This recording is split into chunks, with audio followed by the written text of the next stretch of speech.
You got a convenience store that can freely travel between the apocalypse and the real world. You thought countless zombies would tear you to pieces, but the store unexpectedly has absolute protection. So you started selling cheap instant noodles, bottled water, and ham sausages at high prices. In the dangerous wasteland of the apocalypse, you'll build a business empire of your own. At this moment, you're holding a hot phone and listening to your girlfriend say coldly, "Let's break up. It has been 3 years since graduation, and you still don't have any savings." Your girlfriend finally couldn't stand your poverty anymore and turned to the rich second-generation Wang Hao instead. After the call ended, you sat on the stool, feeling defeated. For the past few years, to pay for your parents' treatment, you borrowed 350,000 yuan. In the end, your parents still passed away, and you still couldn't pay back the money. All you had left was a barely hanging on convenience store. But just then, everything suddenly started spinning. After looking around, you realized you'd arrived in the apocalypse. Through the window, you saw a bunch of zombies. The zombies were also drawn to the convenience store that had suddenly appeared. The next second, they all charged at you like crazy. You thought, it is over. But the sound of shattering glass you expected never came.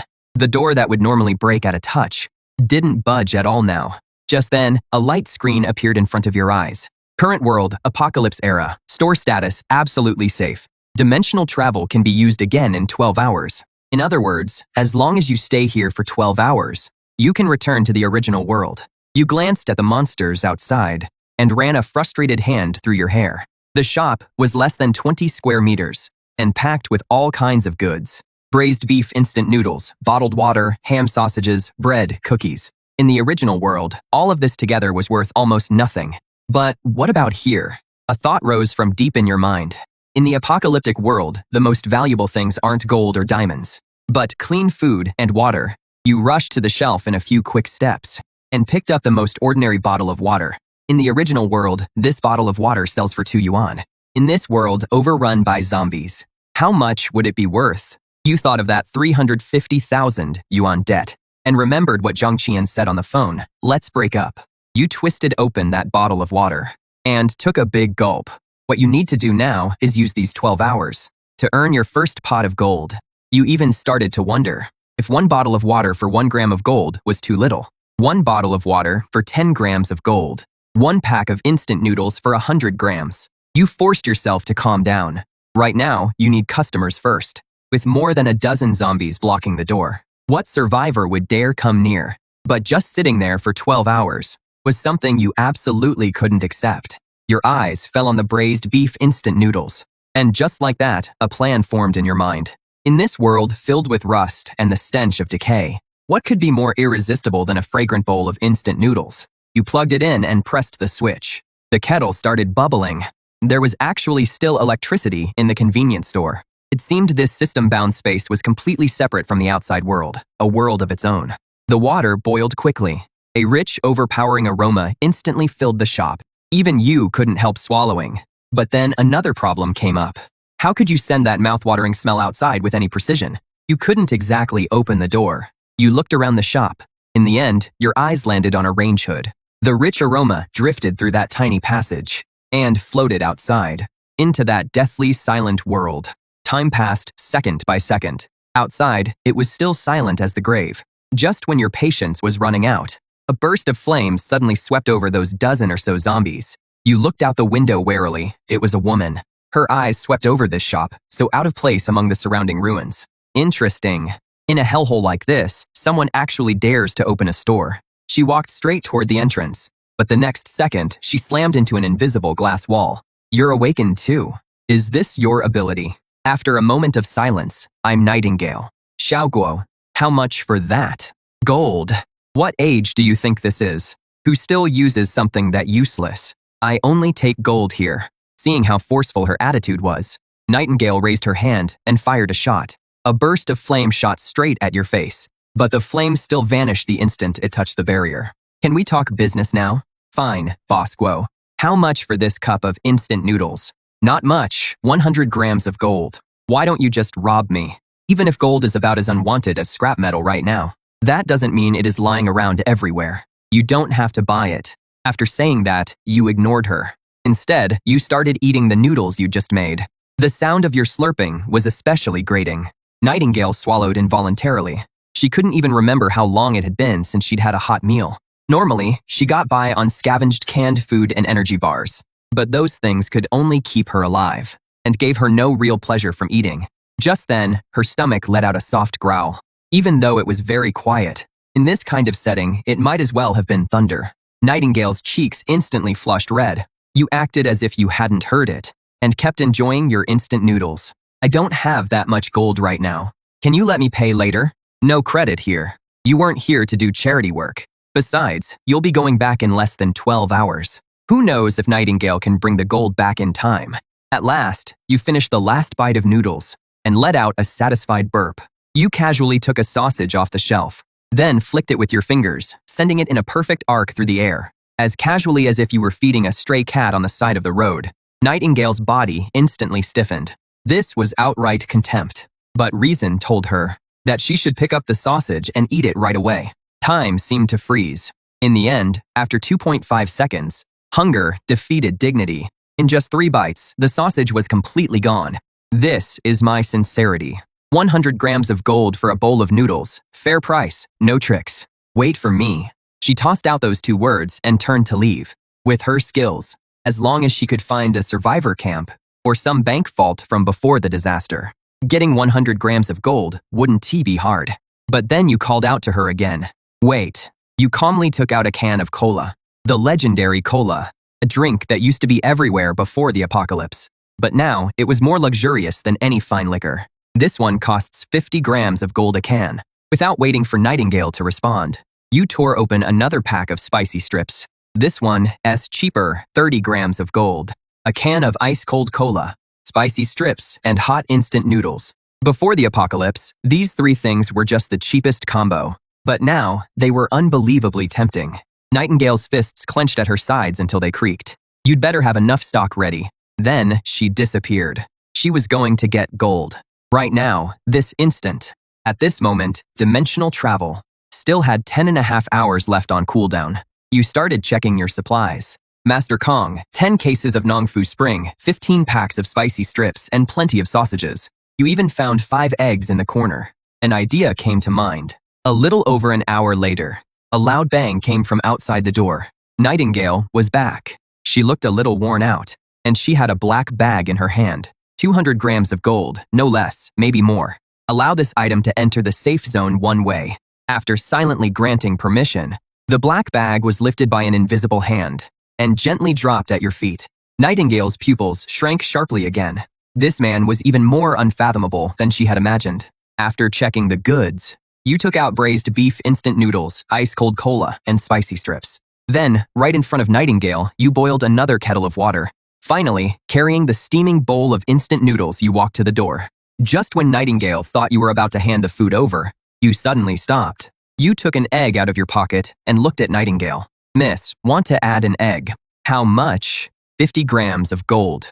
For 1 egg, 50 grams of gold. Why don't you just rob me? You don't have to buy it. This shop's eggs are sold only to those destined for them. With that, you were about to put the egg back in your bag. Wait. As a powerful flame awakener, Nightingale had always been the one others submitted to. But today, she kept hitting one wall after another. The words, "I don't want it anymore," were stuck in her throat, unable to come out. She reached into a small leather pouch at her waist and felt around inside. A crystal, the size of a pigeon egg, lay quietly in her palm. I don't have any more gold on me right now. I'll trade this for your egg. You raised an eyebrow. You thought to yourself, what the hell is this thing? Just as you were about to refuse, a light screen appeared. High energy item detected. Low-level zombie crystal core. Strongly recommend completing this transaction. I had it all wrong. So you'd misunderstood how the convenience store worked. You'd been trying to figure out how to pay back that 350,000 debt, when in fact, the convenience store was after these crystal cores. In an instant, everything clicked. But your face still showed a hint of disgust. What kind of lousy rock is this? It looks pretty gross. This is a crystal core from a zombie's brain. It is essential for awakeners to cultivate. Gold isn't even fit to be compared to it. So crystal cores were this world's cultivation resource. I run a convenience store. What would I want with this thing? Nightingale trembled with rage. This man was not only impossible to reason with, he was also blind to value. Seeing that she looked ready to explode at any moment, you let out a sigh. Fine, fine. Since you're being so sincere, I'll make an exception this once. As soon as you finished speaking, you silently said to yourself. The crystal core instantly vanished from Nightingale's palm. Without even looking at it, you casually slipped the crystal core into your pocket. Then you brought over a deluxe cup of instant noodles with extra egg, along with a cola and some spicy strips, and set them in front of Nightingale. She picked up the fork and started wolfing it down, not even leaving the chopped scallions at the bottom of the bowl. Then she opened the cola and finished it in one go. Only then did she tear open the spicy strips and eat them one by one. The whole time, you just watched in silence. I'll be back. After dropping those words, Nightingale turned and disappeared into the darkness at the corner. Only after Nightingale left did you take out the crystal core. A basic zombie crystal core can break the lock on human genes. After using it, there is a chance of becoming an awakened one if the absorption fails.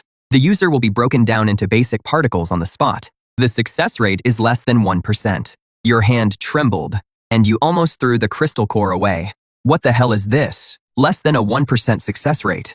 How is this an opportunity? This is clearly a one-way ticket to hell. But then the convenience store popped up a prompt. Within the store's range, the host will be immune to any form of harm, including but not limited to physical damage, energy impact, mental contamination, and genetic collapse. You looked at the crystal core in your hand again. For you, this meant zero risk and huge reward. How do I use it? Swallow it directly. This thing doesn't look edible at all. But when you thought of Nightingale summoning flames out of thin air, you swallowed it whole. The next second, a wave of intense pain swept through your entire body. Your whole body curled up like a shrimp. Second by second, time passed. At last, the agony faded, replaced by a body overflowing with strength. Is this what an awakened one feels like? What terrifying strength. You copied Nightingale's pose and tried to summon flames, but there was absolutely nothing at your fingertips. Damn it, did the awakening fail? The more you thought about it, the angrier you got. You slammed your fist into the shelf beside you. Suddenly, the shelf and all the snacks on it vanished. Your consciousness was linked to another space, and inside it was the missing shelf. You tried reaching out your hand. The missing shelf returned to its original place. Only then did the system prompt appear. Awakened one, Xiaoguo, your awakened dimensional storage can isolate space, time, and consciousness. Its current storage capacity is 1 cubic meter. As you kept storing and taking out the spicy strips, storing and taking them out, you gradually fell into deep thought. Gold can only solve the debt crisis. But crystal cores are the real key to dimensional travel. There are still 9 hours left on the cooldown. You had to stock up on more crystal cores before leaving. The smell of just one pack of instant noodles drew in the Nightingales. What if you boosted that smell tenfold or even 20-fold? So you pulled out a huge pot and cooked a full 20 packs of instant noodles. Finally, you turned the range hood up to the highest setting. This was your apocalyptic Buddha jumps over the wall. 3 blocks away, inside an abandoned building, a young man was huddled in the corner. A scar-faced man was wiping down a gun barrel. A man with glasses said worriedly, "Brother Hu, Xiaolu's injuries have gotten worse again. If we still can't find medicine, he probably won't make it." The scar-faced man known as Brother Hu nodded. The food in this area had already been completely picked clean. Medicine was even more out of reach. But just then, a tempting aroma drifted in. "Brother Hu, someone's cooking noodles outside." "Shut up," his reason told him. This was definitely a trap.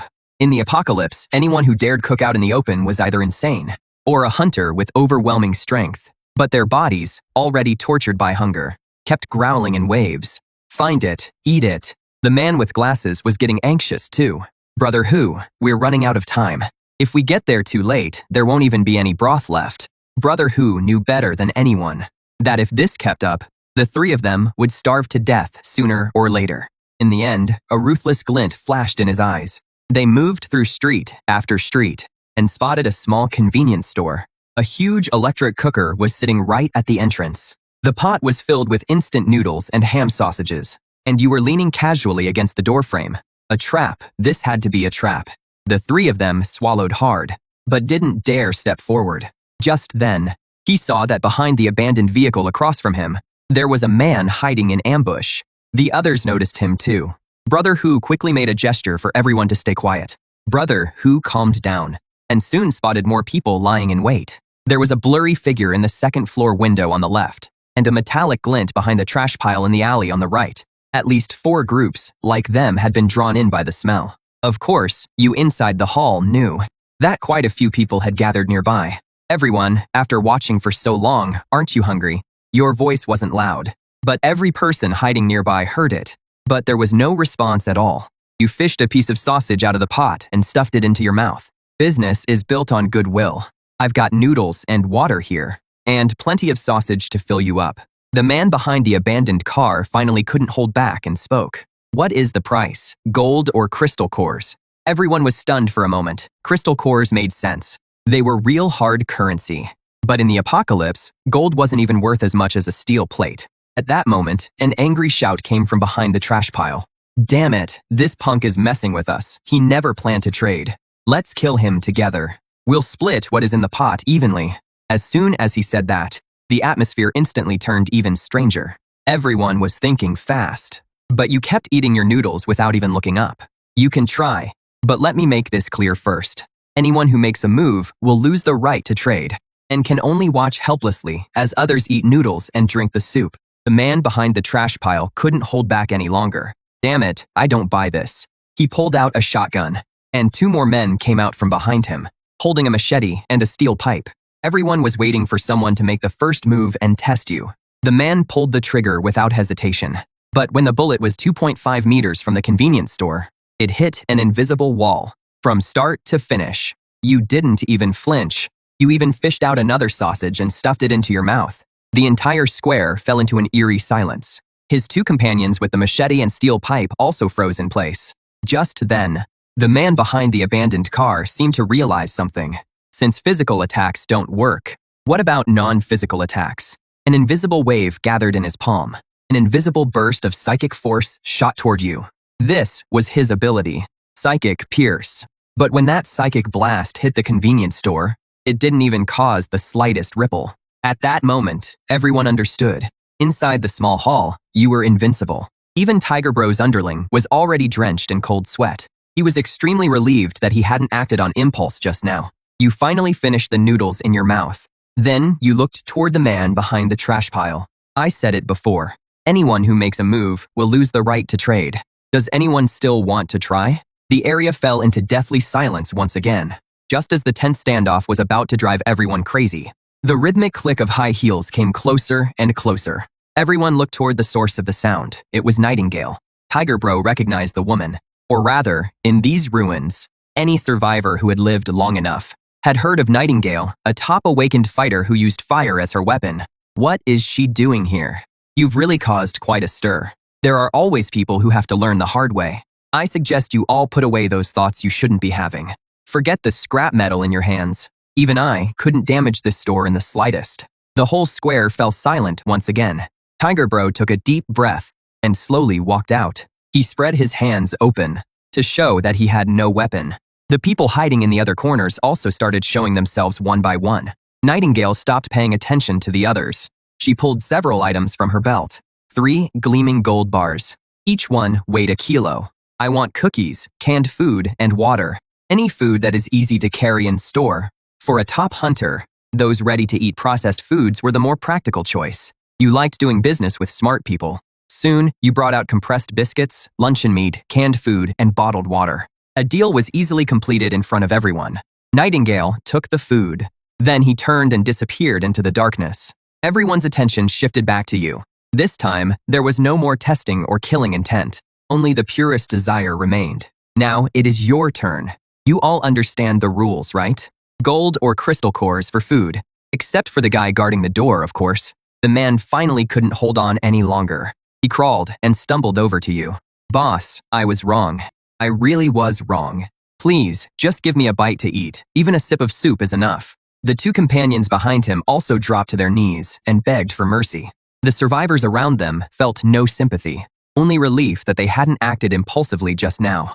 I said anyone who made a move loses their chance. After saying that, you stopped paying them any attention. Your gaze swept across everyone there. Who else wants to trade? Brother Who pulled out a crystal core and held it out to you. With a thought, the crystal core dropped into your pocket. You didn't say anything else, and simply turned around and took out 3 large bowls. You filled them to the brim with noodles and ham sausage. Brother Who held the bowl of noodles and felt a warmth he hadn't felt in a long time. The 3 of them immediately buried their faces in the bowls and scarfed the food down. Once someone took the first step, the people behind them could no longer hold back. No, boss, I'll trade. Me too. I have crystal cores. The man who had attacked you earlier also came up to you. He silently took out 2 crystal cores and didn't dare look you in the face. You took them without expression and gave him a bowl too. Once trading started, there was no stopping it. Some people took out gold jewelry, while others took out crystal cores of different sizes. Before long, more than a dozen crystal cores were piled up under your counter, and the big pot of noodles was gradually running low. But just then, the 3 men from earlier fell into complete despair. If I don't get to eat, then none of you are eating either. He immediately lunged at a scrawny survivor. Noodles and broth spilled all over the floor. The other survivors who were eating all stopped too. With a cold, furious stare, they looked at the madman who had broken the rules. You stopped eating your noodles too, and watched the farce unfold.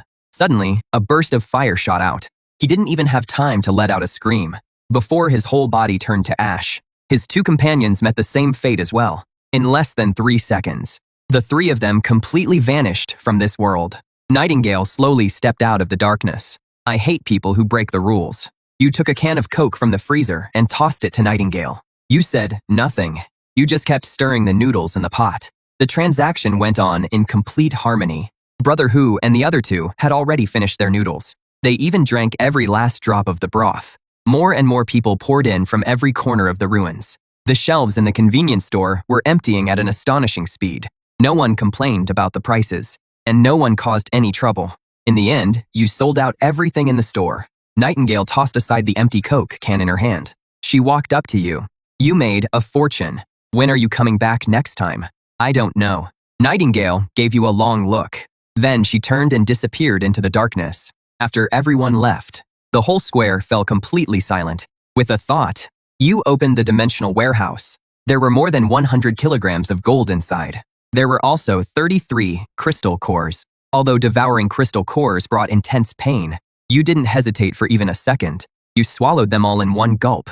This time, it wasn't intense pain, but an unimaginable feeling of being torn apart from the inside. If you hadn't been inside the convenience store, you figured that surge of energy would have ripped you to pieces instantly. Amid the extreme pain, you absorbed the last bit of energy. When you opened your eyes again, you saw an insect on the ceiling. Its wings were beating at an abnormally slow pace. You heard the low growls in the zombies' throats outside the door. You could smell the stench of blood mixed with the earthy smell of soil. Your senses had been enhanced to an unbelievable level. You reached out toward the empty space beside the shelf and clenched your hand. With a slight tremble, the shelf slowly floated up into the air. This wasn't the power of dimensional storage, but telekinesis. You immediately summoned the system screen. Awakened ability, first level dimensional storage. Current capacity, 1,000 cubic meters. Awakened ability, telekinetic control, can manipulate objects weighing up to 50 kilograms from a distance. You actually awakened a second ability. For the rest of the time, you calmly waited for the countdown to end. As the twisting sensation came over you again, you returned to your original world. The strange smell of rust and decay disappeared. In its place was the fresh scent of soil mixed with grass. Dimensional travel complete. Current world Earth. Time until the next jump from Earth, 12 hours. It was still before dawn. You went back to the folding bed and slept for a few hours. 9 a.m. You arrived at an old shop in the antique market. Boss, do you buy gold? The owner asked about the purity and where it came from. You said nothing. Instead, you took out 2 gold bars. The dull thud made the owner sit up straight, right away. The owner spent more than 10 minutes inspecting them before finally looking up. Good stuff. One price, $580,000. $700,000. Kid, that is too high. I'm taking a risk here, and I still have people to pay off. $700,000. The owner was silent for a full half-minute. Then your account received a transfer of $700,000. After leaving the market, you immediately called the debt collector. Hello, who is this? Xiao Guo. Xiao Guo, so you finally decided to call. What did you get the money together? That is right. The abandoned number 3 cement factory on the west side of the city. Bring the money at 3 this afternoon. Come alone. At 3 in the afternoon, at the cement factory. Brother Biao had 7 or 8 lackeys standing behind him. Seeing that you actually dared to come alone, he spat out the cigarette butt in his mouth. Where is the money? Where is the IOU? Brother Biao broke into a grin. Prices have gone up a lot lately. My boys have to eat too. Then he held up 5 fingers. 500,000. I'll burn the IU right in front of you. You hate people who break the rules. I was going to pay you back 350,000. But now, I'm only paying 200,000. Your voice wasn't loud, but everyone there heard it clearly. Brother Biao's face froze. He couldn't believe what he'd just heard. How much did you say? 200,000, not a cent more. A lackey beside him immediately grabbed a steel pipe and swung it at you. But the bloodbath everyone expected never happened. Just 4 inches from you. It stopped. You casually caught it with one hand. The thug went flying like he'd been hit by a truck. His agonized scream echoed through the entire cement plant. Brother Biao finally snapped out of his shock. Get him! But no matter how many there were, they couldn't withstand a few elbow strikes from you. Before long, several thugs were sprawled out in front of Brother Biao, their whole bodies trembling violently. Not from anger, but from fear. Don't come any closer. I'm telling you, my boss is Brother Chang. Brother Biao hurriedly pulled out a stack of papers. Right in front of Brother Biao, you counted out 200,000. It was supposed to be 350,000, but now it is worth only 200,000. Then you tore up the IOU and turned to leave. That matter was settled for the time being. You still had something more important to do. You went to the used car market. Not long after, you drove a used van to the largest food wholesale market. You walked into the wholesale store. Before the clerk could even speak, you said, "Hello, I'd like 200 cases of instant noodles, 100 cases of sausages, 200 cases of compressed biscuits, and 100 cases of canned beef, 500 cases of bottled water." Although they were shocked by the size of the order, but they still got everything ready for you pretty quickly. Why worry about all that? The one paying is the boss. It took you a full day to move all the goods out. There were still 2 hours left before the dimensional crossing. In yesterday's first trade, a lot of the gold was gathered from the ruins at the last minute. To maximize profits, you had to rely on volume and work with different strongholds, and have them collect the gold. Feeling the power inside your body gave you a sense of distance from your past.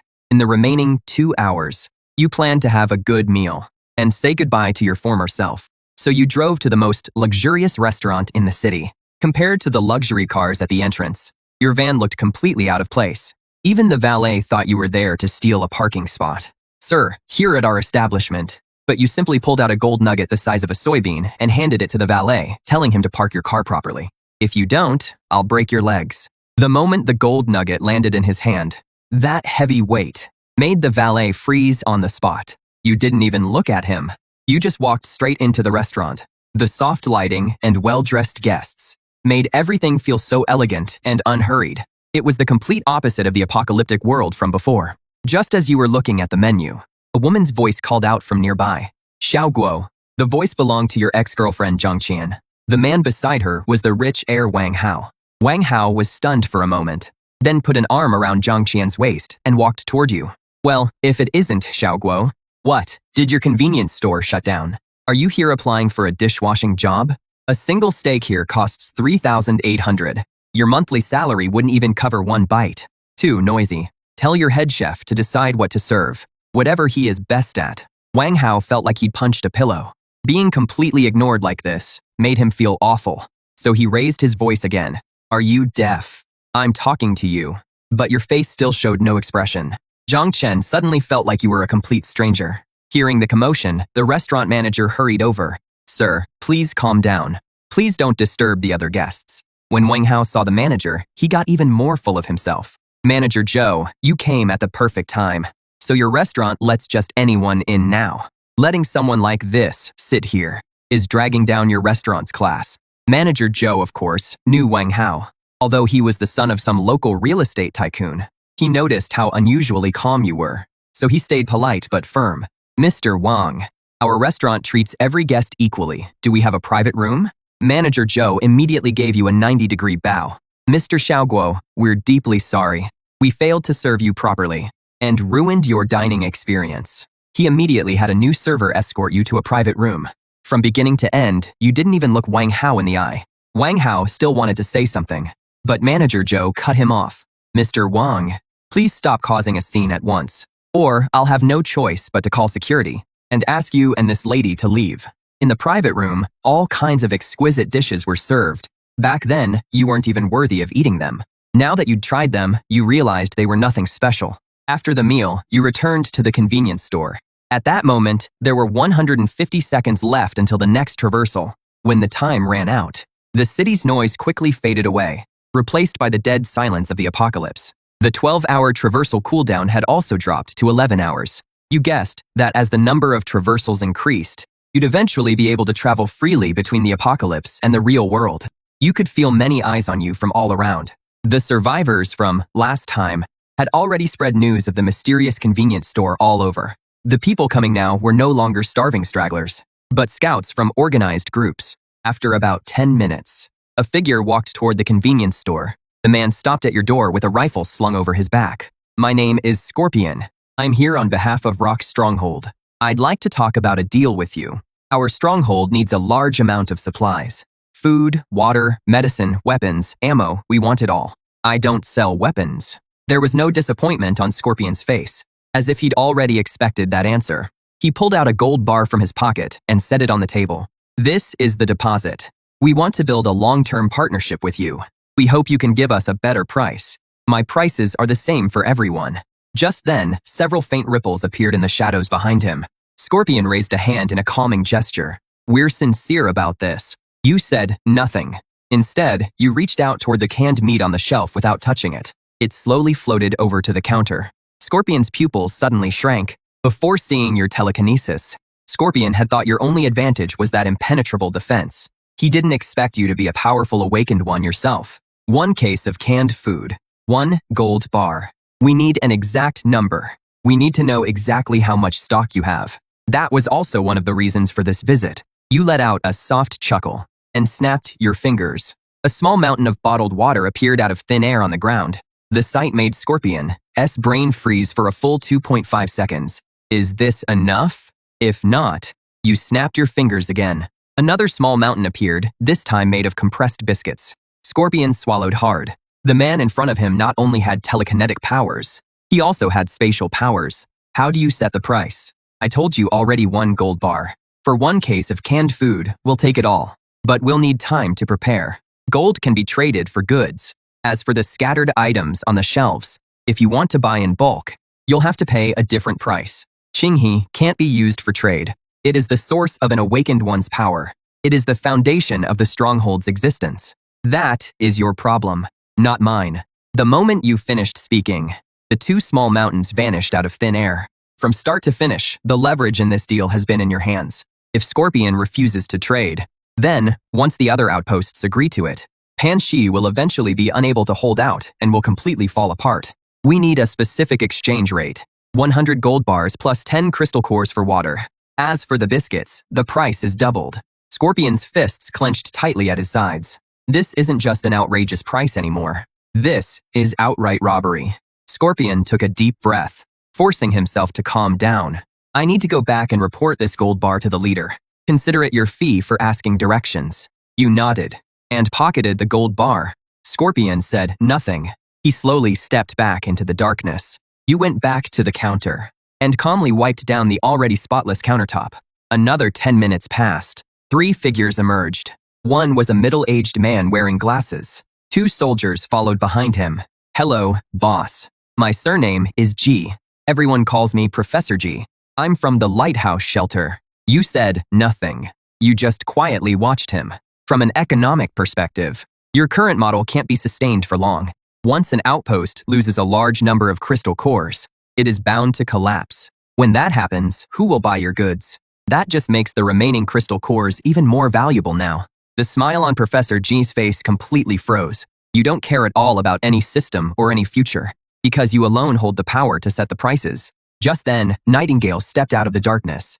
A crystal core dropped onto your counter. You didn't say a word. You took out a self-heating rice meal, a can of beef, and 2 bottles of mineral water.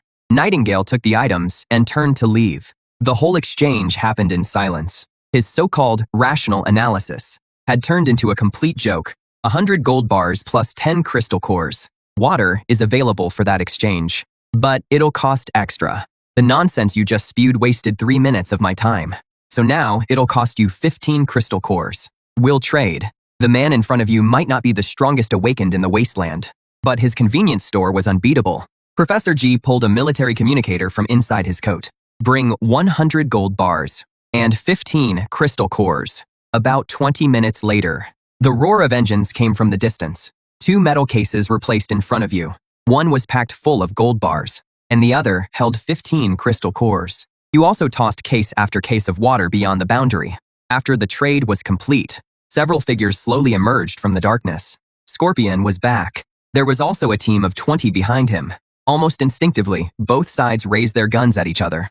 We brought what you asked for. Several cases were opened. Inside were not only gold bars, but also 20 crystal cores, 10 more than you asked for. Scorpion made his attitude clear in the most direct way possible. Professor G's face looked worse than a dead man's. It is the apocalypse already, and you're still trying to one-up your dad. With a casual wave of your hand, you took out a huge pile of compressed biscuits and several cases of canned beef from your dimensional storage. These are for you. Scorpion's breathing caught for a moment. He had bet right. He immediately gave you a deep bow. Then he looked at Professor G. Panshi came here to trade. We don't want any unnecessary trouble. But if Lighthouse wants to start something here, we'll go all the way with you. As soon as he finished speaking, the guns behind Scorpion were cocked all at once. Someone from Lighthouse forced out a few words through clenched teeth. We're leaving. You quietly watched it all. Interesting. One was Lighthouse, built on technology and knowledge, and the other was Panshi, where strength and discipline ruled.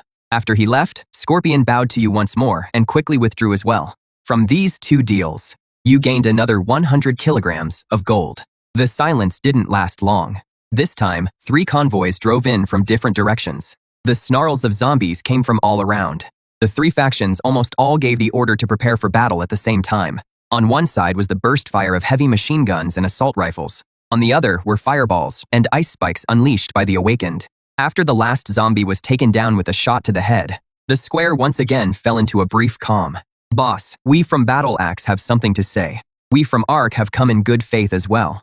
Start lining up over there. Battle Axe is one of the real powers in this Eastern District. Since when did we ever have to stand in line? Boss, what do you mean by this? We came in good faith to clear out the zombies outside. I said, line up. If Battle Axe's people don't follow the rules, then I won't sell you anything. Battle Axe still carries some weight in this Eastern District. Being friends with us won't hurt you. I don't care whether I have one more friend or one less. Either follow the rules, or leave and get in line. What would that do to Battle Axe's reputation? The bald man let out a low growl, as if he had made up his mind, and sharply waved at the men behind him. Bring it over. I'm buying first today, no matter what. 2 Battle Axe members carried a heavy metal case forward. Someone broke the rules. This deal is over. With that, you waved your hand and put all the supplies into the dimensional warehouse. In an instant, the whole convenience store was completely empty. Both factions looked at the bald man. The burly man's face was already full of rage. I came with gold and crystal cores. That was me showing you respect. Don't mistake my respect for weakness. When Battle Axe speaks in the Eastern District, no one dares say no. Who the hell do you think you are? I hate barking dogs. Open fire, blow his damn shop to pieces. A hail of bullets instantly poured toward the convenience store, but every one of them was blocked by an invisible shield. Not only will I never sell Battle Axe another bit of supplies, I'll also offer 100 cases of canned beef for your life. All the Battle Axe members froze in place. Then you raised your hand and waved it. 100 cases of canned beef appeared on the ground. At once, everyone's attention shifted to the burly bald man. So you're all planning to rebel, huh? I'm the 3rd boss of the war captives. Ark is taking this bounty. Hive's taking it too. What about you? You want to betray me too? The war captives members looked at each other. No one dared meet his eyes. In the apocalypse, loyalty is the cheapest thing there is. Suddenly, a blade stabbed into the bald brute's chest. The one who attacked was his deputy. Why his deputy's face was completely expressionless. 3rd boss, the brothers have to eat too. Then he turned to the people in the convenience store. If we quit, this deal belongs to us, the war captives. I already said, I won't sell the war captives another bit of supplies. They killed their own 3rd boss with their own hands. But in the end, they got nothing. If these people are no longer war captives members, I'm just not doing business with the war captives. As for everyone else, they don't fall under that. My name is Bai Lu, the supply director of Ark Shelter. I now formally invite you, on behalf of Ark, to join Hive. And any capable friends are welcome too. The deputy's mind raced. We're willing to join Ark. The dozen or so people behind him all lowered their weapons in unison, showing their surrender. Leaning against the counter, you casually raised a hand. That small mountain of 100 cases of canned beef came to a steady stop in front of the deputy. Meanwhile, the deputy was quick to get the hint. He walked up to Bai Lu and said, "Director Bai Lu, thank you for ARC's protection. We're willing to offer you these cans as a meeting gift." The people from Hive watched with envy, but they didn't dare think anything else. This time, no one dared voice any objections. Bai Lu stood behind the counter. The gaunt man from Hive also silently lined up behind Bai Lu. "What do you want?" "Compressed biscuits, water, and instant noodles." As soon as he finished speaking, 2 boxes were opened. Inside were 50 gold bars and 20 crystal cores. After the deal was done, he didn't hurry off. "Boss, do you take advance orders here?" "Yes. What antibiotics do you want?" "The more cold medicine, the better. Go back and make a list. Then, bring the deposit. Next time, I'll bring the goods to you." Next up was Shui Shou from Beehive. Like Bai Lu, the man had ordered medicine, as well as cigarettes and alcohol. After the deal was done, some people with odds and ends started trading. Some had gold jewelry, and some had low-grade crystal cores. But then, someone brought out something new to trade. It was a car battery. The battery energy density and cycle life in this world were actually nearly twice as advanced as those in your world. You suddenly realized that all this time, you'd been treating this world like an ATM for crystal cores and gold, while overlooking the fact that before the disaster hit, this world already had its own tech tree. You turned and took out 2 loaves of bread and a bottle of water, along with 2 ham sausages. The survivors around you were all stunned. "That is a lot. From now on, I'll take this kind of battery too." At the back of the crowd, several loners were quietly forming a circle around him. He held the heavy food in his arms, his body shaking violently. This food wasn't hope. It was a death sentence. "I have something to ask him. Whoever dares make a move.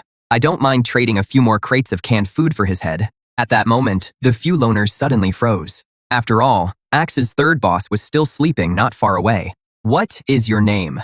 "Zhou Yuan." "Where did this battery come from?" "Skyvault Technology Park. I used to be a battery engineer at Skyvault Technology. This Thor 7 was our company's flagship product. When the disaster broke out, we had just finished a batch for an order. There are at least tens of thousands of finished batteries left in the company warehouse, but the thousands of employees in the park all turned into zombies." You nodded. "If you use the gold you have on hand to recreate a production line, then with the Thor 7's performance specs, it could definitely spark an energy revolution in the original world. Assuming the production line is already gone, can you get the complete manufacturing data for this kind of battery, including all the raw materials, formulas, and processing methods? The servers in the park have the complete files. As long as we have the servers, I can get the data out." The way you looked at him completely changed. How is he just a LOP engineer? He is clearly a walking key to a treasure vault. We'll need the help of the local big shots for this. With that in mind, you looked at Zhou Yuan. "From now on, you work for me. Your job is to identify and evaluate all the tech products I get. In return, I'll provide you with food and water." An uncontrollable surge of joy rose in Zhou Yuan's heart. What does it mean to rise to the top overnight? This is what it means to rise to the top overnight. But some survivors were quick to catch on too. If Zhou Yuan could turn his life around with a single battery, why couldn't they? For a while, a gold rush swept through the survivors. A damaged motherboard from a military drone. A sealed refrigerated case for biological samples. Even half of a burned academic journal. You refused none of it, and had Zhou Yuan appraise everything. The gold rush went on for quite a while. Just then, 2 glaring headlights tore through the darkness. Then came the steady, powerful roar of an engine. Bai Lu and the thin man surnamed Shui got out almost at the same time. Several crates filled with gold and crystal cores sat on the ground. "This is the deposit from our archive. Deposit received. I'll have your goods ready for the next deal." Bai Lu and the thin man surnamed Shui bowed at the same time. They were extremely humble. Even though the deal was done, neither of them had any intention of leaving. Their eyes were fixed on Zhou Yuan and the pile of junk on the ground. Your gaze stayed calm and unreadable. There is a Skydome Technology Park in the northern ruins. There are tens of thousands of finished Thor 7 batteries there, but more than 5,000 zombies are holed up there. That number is enough to swallow up anything. "Boss, you mean? I'm giving you a chance to make a fortune. I'll put up the money and you'll provide the manpower. Help me clear out the tech park. Bring back the server mainframes inside completely intact." Bai Lu and Huang Feng's minds were both racing. The risk was off the charts, but the payoff would be just as huge. More importantly, this is a chance to build close ties with this mysterious shop owner. Hive is in. Our Hive, Ripper Squad, has the strongest solo assault capability in all the ruins. We can guarantee the mission gets done. Huangfeng, don't get ahead of yourself. ARC has the best technical team in the ruins. Hacking, dismantling, transport. Only we can make sure it is foolproof. We'll take the Sky Dome Tech Park mission. Rock is in. We have the most awakened. We guarantee we'll bring the server back intact. What a joke. 5,000 zombies. Once Rock's awakened burn through their stamina, how many can they really kill? Going there would be suicide. Scorpion, this isn't something brute force can solve. Without our technical staff, you won't even make it through the tech park's front gate. Tiankong Tech's chief power engineer, Wang Chongming, is with our lighthouse. No one knows that place better than he does. As soon as he said that, Bai Lu, Huangfeng, and Scorpion's expressions changed drastically. So Lighthouse was holding a trump card like this. Enough. I don't care if it is Ark, Rock, or anyone else. I only care about results. If anything happens to the server, or if I don't get what I want, then none of you should expect to trade for anything from me again. Not even a single grain of rice. As soon as he said that, the representatives of all four sides went pale. Your words were so blunt, so unforgiving. Rock agreed to cooperate. Once the first faction agreed, the other three quickly followed. The four strongest factions in the ruins formed an unprecedented alliance. A formidable force made up of nearly 100 awakened and several hundred elite soldiers was born. He is going with you. Bring him back without a single hair out of place. Don't worry, boss. We guarantee Mr. Zhou Yuan's safety. There is one more potential risk in this operation, the prisoners of war. Their third in command died here. Lei Bao is the kind of man who always gets revenge. He'll never let this go. The prisoners may not be as strong as they are, but if they're set on causing trouble, while they're locked in battle with thousands of zombies, even the slightest disruption could lead to irreversible consequences. Everyone's attention turned to you again. 1 prisoner, 10 cases of canned beef for an ordinary member. 1 minor leader is worth 100 cases. As for Lei Bao, their boss, I'll trade 1,000 cases of canned food for him. Whether it is you or any drifter in the ruins, whoever brings his head to me gets the canned food. The 4 factions all gasped. The risk Bai Lu had mentioned wasn't a risk at all to this man. The square fell deathly silent. The representatives of the 4 factions no longer dared entertain even the slightest ulterior motive. Today, it could be the prisoners. Tomorrow, it could be any one of them. Once the bounty was issued, there was no room left for negotiation. Bai Lu, Huangfeng, Scorpion, and Professor J. These 4 people, who could shake the ruins with just a stomp of the foot, didn't waste another word. They assigned the tasks as quickly as possible. Then each quickly left in their vehicles with their men. Before leaving, Bai Lu specifically walked over to Zhou Yuan. Mr. Zhou Yuan, please come with us. We'll need you to give us more details about the tech park on the way. Zhou Yuan instinctively glanced at the convenience store. Only after getting your nod did he get into the vehicle with ARC's people. After you closed the door, you didn't hurry back to the other world. With a thought, you took out all the money from the trade earlier that day. Without the slightest hesitation, you grabbed a handful and stuffed it into your mouth. The familiar pain hit again. After waiting for the last trace of energy to be fully absorbed, you suddenly opened your eyes. Awakened 1 Xiaoguo. Awakened Ability 1. Dimensional storage, current capacity, 3,000 cubic meters. Awakened Ability 2. Telekinesis can remotely control objects weighing up to 200 kilograms. It can also reshape and accelerate objects. It was no longer just simple remote retrieval. Your eyes landed on the metal shelf in the corner. This time, you didn't make a grabbing motion, or even raise your hand. With just one glance, the metal shelf was instantly compressed into an ultra-dense metal ball. There were 12 minutes left before dimensional travel. It was time to go back. The appearance of the Thor No. 7 battery was like a seed that planted a forest called ambition in your heart. You are no longer content to be a simple interdimensional middleman. In this safe, modern world, you were going to build a business empire of your own. Those hundreds of tons of gold had to be turned into working capital as soon as possible. But there was no way to move that much gold through normal channels. A name surfaced in your mind. Brother Biao, that loan sharking thug, had to have ties to the city's gray market. Having him make the connections was the most efficient and safest option for now. Once the money was in place, it would be time to stock up like crazy and completely fill the 3,000 cubic meter warehouse and the convenience store. Then, you would register a tech company and set up the basic framework first. to get ready for the technical data from Skydome Tech Park. Your thoughts were incredibly clear. Every step pointed toward that massive goal. At that moment, dimensional travel was ready. With a thought, the familiar feeling of weightlessness wrapped around your whole body again. Dimensional travel complete. Current world, Earth. Cool down until the next travel, 11 hours. Outside the window were the city's neon lights and busy traffic. Compared to the silent ruins from just seconds ago, it felt like two completely different universes. That extreme contrast made you even more certain that you had to hold on tight to this power. Back on Blue Star, you didn't leave the convenience store right away. Instead, you lay down on the bed. The surge in mental power had greatly reduced your need for sleep, but a few hours of rest would bring your body back to peak condition. When you opened your eyes again, it was 11 a.m. After a quick lunch, you called Brother Biao. "Hello, who is this?" "Xiao Guo, Brother Guo. What can I do for you? I have a batch of goods I want to sell." "Brother Guo, excuse me for asking, but is this stuff legit?" "There is some risk, but not much. At that same cement factory from last time." "Come alone." Got it. I'll be there on time." Soon, it was 3 in the afternoon.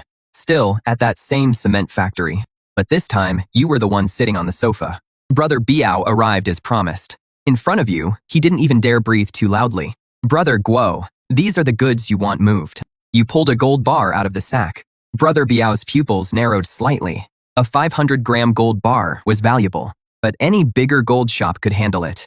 Just as he was thinking that, you pulled the sack open, and it was packed full of gold bars. Brother Biao froze in place. His mind went completely blank. It wasn't just one bar, it was a whole pile. 20 bars in total. Each one weighed 500 grams. Brother Biao started trembling uncontrollably. 20 bars, 500 grams each. That was 10 kilograms. Did they rob a gold vault? Or just hit an armored truck outright? Then he thought about what you'd said on the phone about there not being much risk. This is what you call not much risk. The second anyone touches this stuff, it is basically a one-way trip to the execution ground. A case this huge, he wouldn't even dare dream about it. "Guo, Brother Guo, you're going to get me killed. Can you handle it or not?" Brother Biao fell silent. He really wanted to say he didn't dare take it, that he wasn't worthy of taking it. He didn't dare look you in the eye. He had already decided you were a truly vicious man. You can't even handle this little bit of gold. You can't even handle this little bit of gold, and you're supposed to be a loan shark. You can't even handle something this small? Master Guo, for a case this big, I really don't dare touch it. Relax, this gold is clean. It is not tied to any case. I just can't be bothered to move them one by one myself. You know what I mean? Master Guo, can I make a call and ask around with the guys on the street? You waved your hand. Brother Biao felt like he'd been granted a pardon. He didn't even dare step aside to make the call. He even turned on speakerphone. "Hello, Biaosi, what is up? Has anything happened around here lately? Involving gold?" The person on the other end sounded a little confused, but still answered honestly. "What case could there be? There are cameras all over the streets now. Who'd dare mess with that? You struck it rich, kid, thinking about buying gold." After getting the answer, Brother Biao seemed completely reassured. He hung up, and the way he looked at you completely changed. "Master Guo, there is no way I can handle all this merchandise by myself, but I know someone who can." You waved your hand again. Brother Biao shockily dialed another number. "What is it?" "Sister Sue, it is me, Biaosi.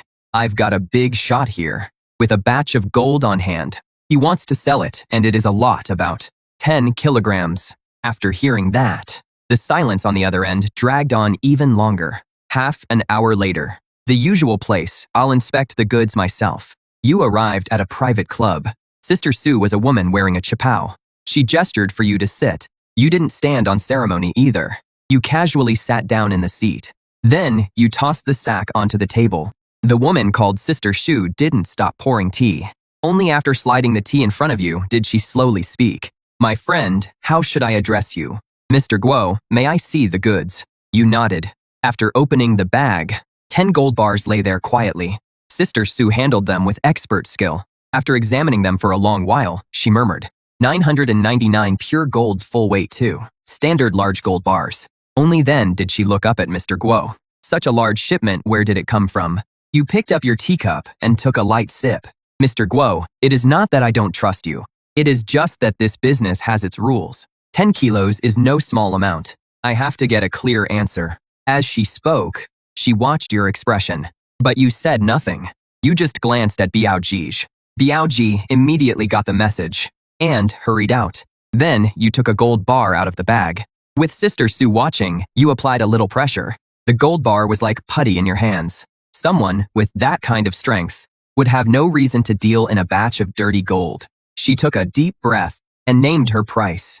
710 per gram for 10 kilos, that is 7 million. You didn't agree, but you didn't refuse either. What is the most you can move? A flicker of hesitation crossed Sister Sue's face. You were testing the limit of her entire network. Mr. Guo, if the goods are all this clean, I can move 50 kilos for you every month. So 35 million a month, too little. You slowly held up one finger. 100 kilos is a tenth of a ton. Sister Sue could no longer keep her composure. Mr. Guo, are you joking? 1 ton of gold, at current market prices, would mean nearly $1 billion in cash flow. Her operation simply couldn't handle something that big. Impossible. No private channel can move a ton of gold within a month. This isn't even just about money anymore. It is a direct challenge to the entire modern financial regulatory system, and cash flow in the hundreds of millions would definitely draw the attention of the authorities. That would be a huge problem. Of course, you'd already thought of that. So, what if I don't need all of it converted into cash? You mean an asset swap? I need an industrial park or a battery manufacturer. That unexpected answer left Sister Sue completely stunned. She hadn't expected you were moving gold, not for a life of luxury, but to build a real business. Someone who could crush a gold bar with his bare hands, someone who could produce a ton of gold every month, actually wanted to be an entrepreneur. This was no longer just a deal. It was a capital operation on a scale he couldn't even imagine. Mr. Lin, this is already completely beyond my authority. I need to report this to my superiors. You just waved your hand. I'm the boss. Suwan said, there is a huge deal, and the gold is clean with a large quantity. At that point, she glanced at you. For now, I only have 300 kilograms on hand. The other party can supply 1 ton a month. He currently has 300 kilograms in stock. After the call ended, Suwan went from leading the deal to being nothing more than a messenger. Mr. Guo, my boss wants to meet you in person. Tomorrow night at 7, same place. You nodded and pointed at the gold. Let's sell this batch first. As a show of good faith, we can offer 810 yuan per gram for this batch. In less than 5 minutes, 8 million was deposited into your account. After the deal was done, Suwan personally saw you off and stayed until you drove away in that van. After you left, Brother Biao came over with a flattering smile. Sister Sue, how did it go? As for Master Guo, from now on, anything involving Mr. Guo, don't ask a single question. Whatever he tells you to do, just do it. If anything goes wrong, no one will be able to protect you. Brother Biao felt a jolt in his heart. He nodded over and over like a pecking chick. After leaving, you didn't go back to the convenience store. Instead, you went to the wholesale center. When the salesperson from last time saw you, he immediately came out to greet you. Boss Lin, you're back. What do you need this time? Use this list. Multiply the quantity of every category by 10. The manager glanced at it. His hands trembled slightly. I'll make sure everything's fully taken care of. After paying the 2 million yuan for the goods, you made trip after trip to the industrial park, until more than half the dimensional warehouse was filled. You still had something even more important to do. A box of ordinary antibiotics, in that ruined world, was worth far more than gold. You drove to the city's wholesale medicine district. You didn't choose one of the big, polished storefronts. Instead, you walked into a small shop in an alley. After the middle-aged man in the shop glanced at you, no prescription or hospital purchasing license, no sale, but you simply pulled out your phone and showed him your balance. The long string of zeros reflected in the man's eyes. Amoxicillin, tourniquets, gauze, iodine solution, saline. However much you have, I'll take it all. The man's breathing stopped for a moment. Why are you buying so much? You just need to tell me whether you'll sell or not. In the end, he lowered his voice and took a deep breath. The storeroom's in the back. Follow me. Half an hour later, your car was packed full of boxes of medicine. Another $1 million+ payment went out. Next stop, Wujin City. Diesel, generators. I want 20 of this model. Solar charging panels. And the matching batteries. I'll take the whole lot. Wrenches, pliers, welding machines. Right, don't unpack them. Move them box by box. Last stop was the gas station. Regular channels wouldn't let you fill that much. Luckily, Brother Biao gave you an address, a private fuel depot hidden on the outskirts of town. When the owner heard you wanted several hundred barrels of gasoline and diesel, he practically wanted to call you his godfather on the spot. The several million you spent this time would pay you back 100-fold, even 1,000-fold in another world. At this point, there was still half an hour left on the dimensional travel cooldown. But you decided to wait a bit first. After all, if you traveled over now, it would be nighttime. You planned to adjust the timing. It would be best to travel over during the day. Morning came. You opened your eyes. It was exactly 6 in the morning. A familiar feeling of weightlessness instantly spread through your body. Dimensional travel complete. Current world apocalypse era. Next travel cooldown, 10 hours. The moment you opened the door, a crowd of loners rushed over. Boss, I've got a battery here. Take a look. In his hand was a Thor 7 battery. The next second, the battery vanished. In its place were bread and bottled water. For the rest of the time, the survivors swarmed forward.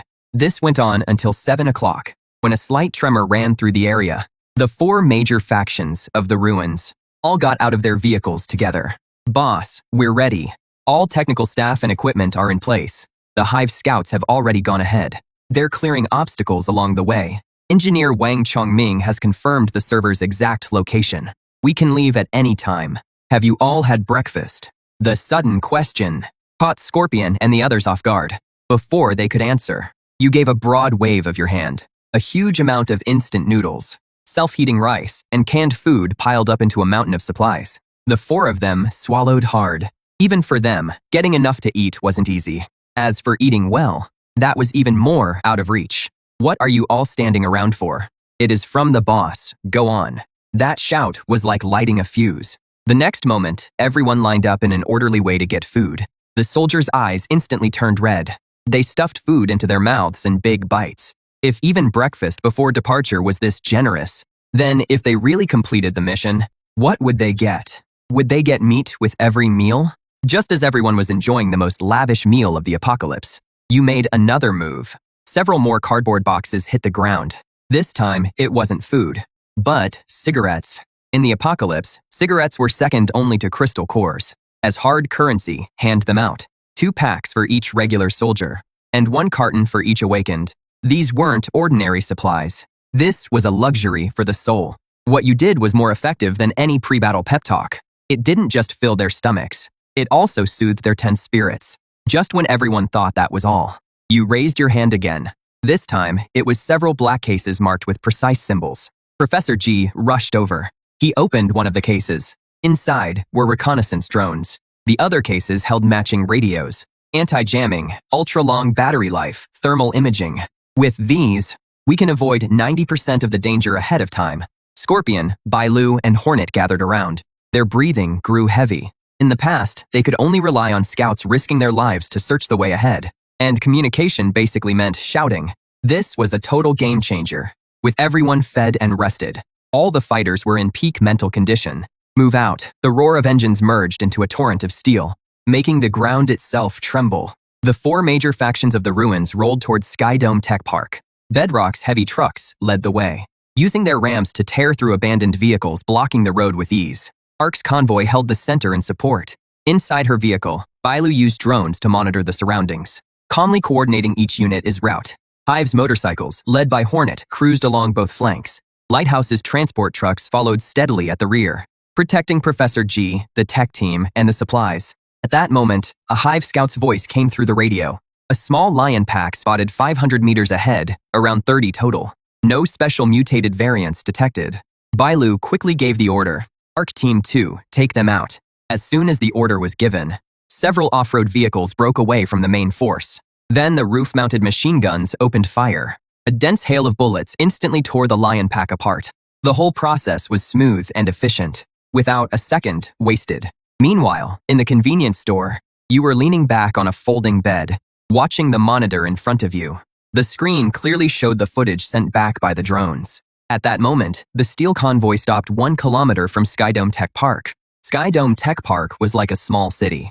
5-meter-high alloy walls stretched endlessly around it. And every 100 meters, there was a watchtower flashing red warning lights. The combat units quickly spread out and took up defensive positions.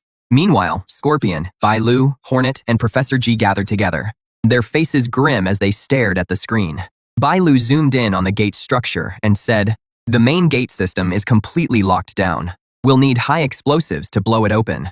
After hearing that, Scorpion said with a fierce look in his eyes, "Perfect. We'll lure every monster in the facility over here and take them all out. That'll save us from having to search for them one by one." Everyone agreed. So Bai Lu immediately began planning. They would build a fan-shaped defensive position centered on the gate. "We'll hold the breach and shred the entire undead horde coming through. Lighthouse handles the demolition. Hive handles security and cleanup. Bedrock holds the front line. Move out." As soon as the order was given, the four major factions sprang into action.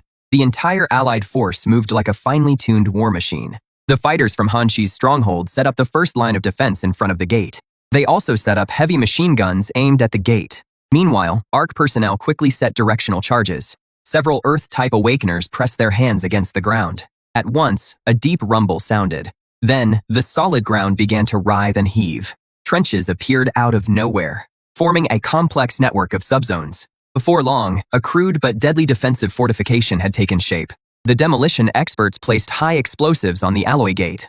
Then they quickly pulled back. A moment later, a deafening blast rang out. In an instant, a huge breach appeared in the alloy gate. At that moment, the entire area fell into dead silence for several seconds. Suddenly, countless roars burst from the breach.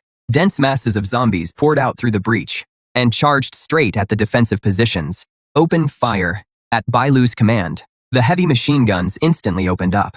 The riflemen in the rear also began focused fire. The dense hail of bullets tore through the horde, but there were simply too many zombies.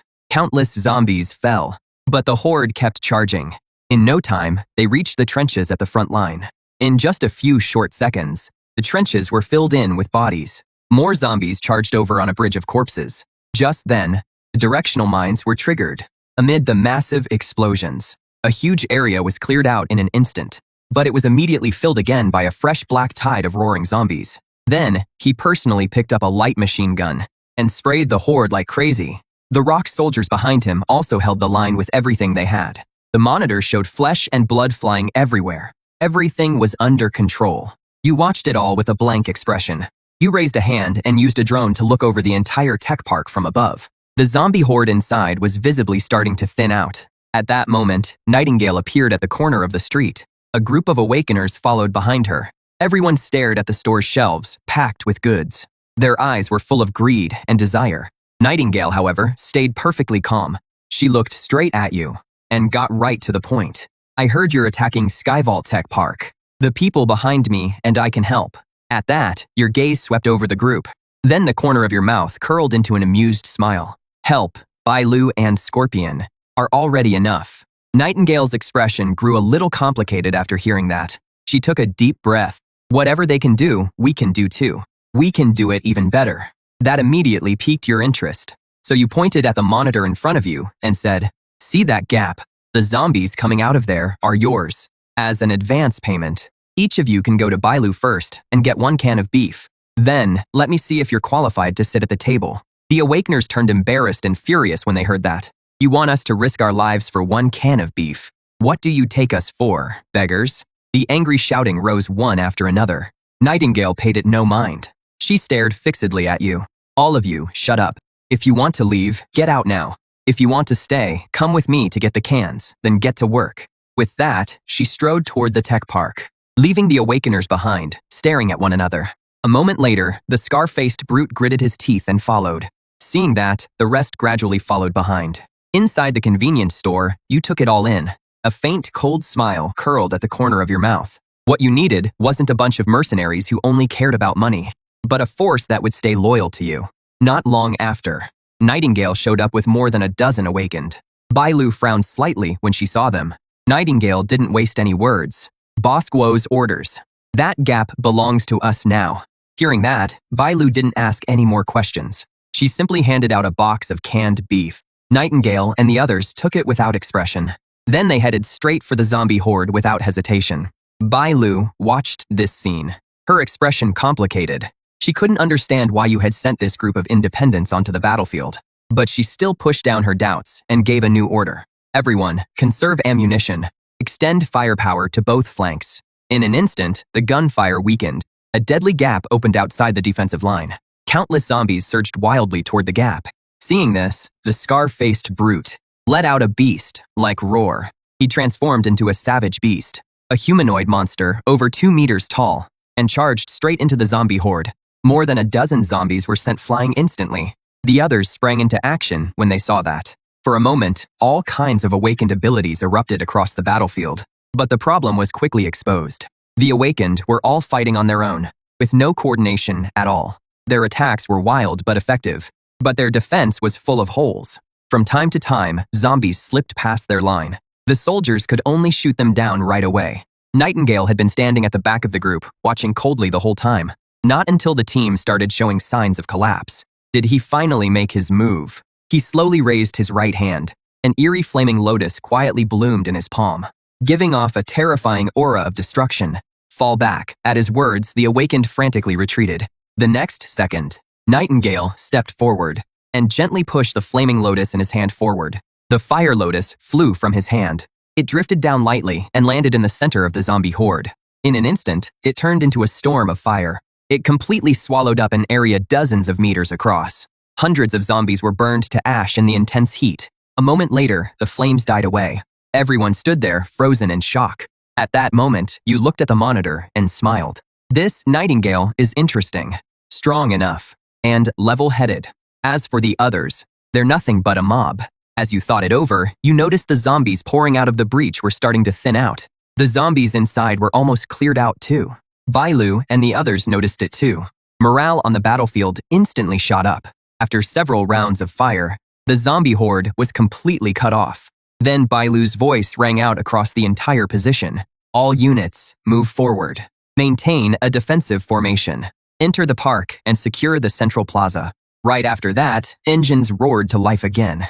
The steel convoy quickly pushed into the tech park. Inside the park, asphalt roads ran in every direction. Futuristic buildings towered everywhere. Before long, Professor G successfully connected to the park's local network. He projected a 3D map into the air. Bailu quickly divided the map into 4 sectors. Splitting up would maximize efficiency. Hanshi will clear out the eastern sector.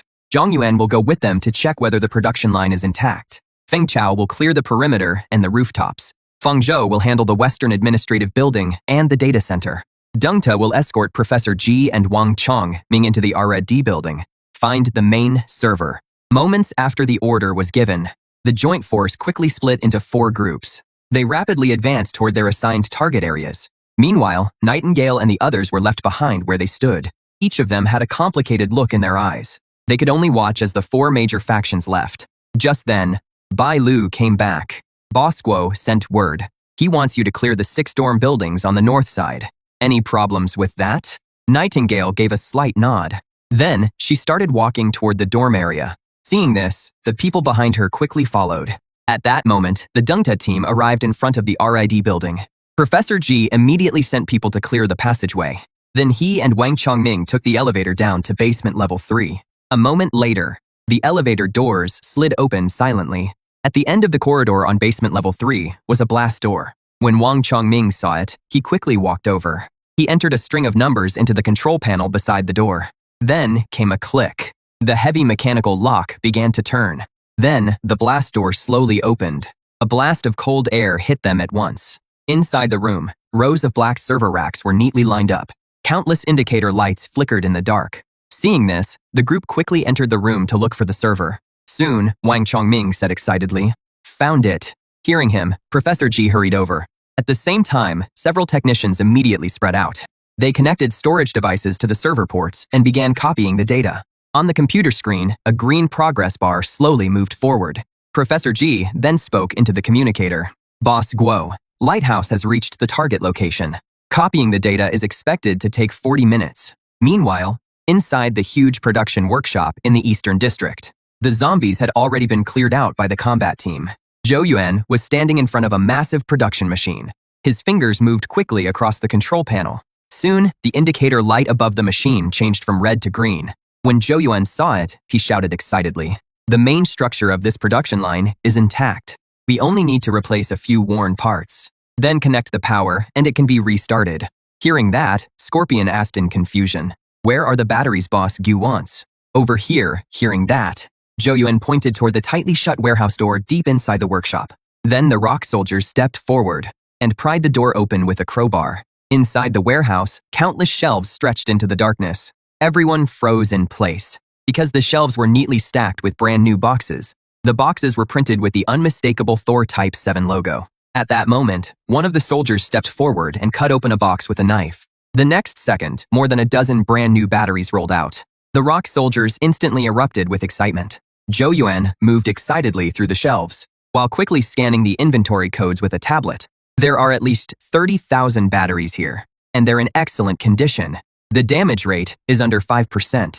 Hearing that, Scorpion could barely contain his excitement. If we bring this back, Boss Guo's canned food reward will probably pile up like a mountain. At that moment, Zhou Yuan called out again. There is more than one production line here. There are 2 complete production lines. As soon as he finished speaking, Scorpion burst into deafening laughter. He grabbed the walkie-talkie. Boss Guo, report. We found 30,000 intact batteries in the East District warehouse. There are also 2 complete production lines. In the convenience store, you were still leaning against the folding bed. Good news kept coming through the communicator. Beehive has secured all the high ground. No large-scale enemy presence has been found. The dorm building in the North District has been fully cleared. But your expression didn't change at all. You simply used your psychic power to take a can of cola off the shelf. Then, you leisurely started drinking it. Soon, the data copy was complete. All the batteries were packed up as well. Then, the 4 teams regrouped in front of the gate. By then, Scorpion was starting to feel uneasy. He didn't know whether you would agree to the victory banquet, or even take it out on him because of it. Just thinking about it made Scorpion's blood run cold. Not long after, the main group returned to the front of the convenience store. An eerie silence fell over the area. All eyes were fixed on the tightly shut rolling door. A moment later, the rolling door slowly rose. Your expression was calm. As you slowly walked out, your gaze fell on Scorpion. Scorpion, you said earlier that you wanted to hold a victory banquet, right? Hearing that, Scorpion's heart instantly sank. A fine sheen of cold sweat broke out on his forehead. I overstepped. Boss Guo, but you suddenly cut him off. Not a bad idea. Then you raised your hand and gave a slight wave. In an instant, in the middle of the square, a small mountain of meat appeared. There was pork, beef, chicken, and duck. Right after that, countless greens and potatoes appeared out of thin air. There were even several hundred cases of ice-cold beer. In an instant, the square filled with the sound of people swallowing. Then, your voice rang out again. What are you all standing around for? There is plenty of meat today. As soon as the words were spoken, the whole crowd fell into a brief dead silence. Then, thunderous cheers rose into the sky. The soldiers could no longer hold back. They all rushed toward that mountain of meat. A moment later, the Kanchi warriors set up grills and lit the charcoal. The people from the Ark started washing vegetables. Meanwhile, the Hive scouts spread out around the area. They took charge of security for the feast. Dozens of minutes later, the rich smell of meat filled the square. Everyone ate grilled meat and drank beer, as if everything had gone back to before the disaster. Meanwhile, Nightingale stood at the edge of the crowd, looking at you as you calmly watched it all. At that moment, she suddenly understood. What you gave her was not humiliation, nor was it charity. It was a choice. To keep being a lone wolf fighting over scraps, or submit to the Lion King, and enjoy the feast granted by the Lion King. You leaned against the doorframe, drinking a Coke. Suddenly, Scorpion came running over, his face glowing red. He gave a solemn bow. Boss, from now on, Panrock will be your most loyal ally. My life is yours, too. You said nothing. You simply crushed the empty Coke can in your hand, then tossed it into a trash can 10 meters away. Then, you said calmly, if you listen from now on, you'll have meat at every meal. Then you turned and walked back into the shadows of the convenience store. Those words hit everyone there like a shot in the arm.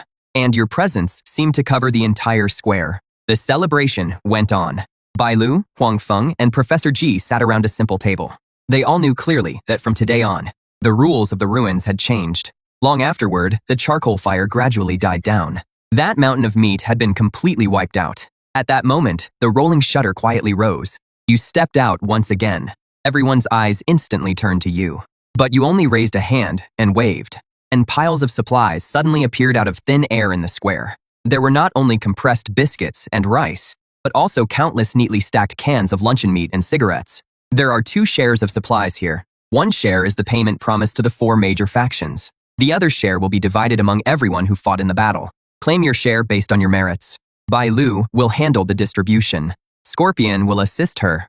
After saying that, you turned and went back into the convenience store. The square erupted in thunderous cheers once again. Bai Lu then stepped forward and began organizing the distribution according to the merit records. The whole process was orderly. At that moment, everyone knew the old era was over. From now on, there would be only one rule in these ruins, and that was your rule. Before long, all the supplies had been handed out. One convoy after another started their engines and drove out of the square. Before long, the square was left with nothing but scattered bones and empty bottles.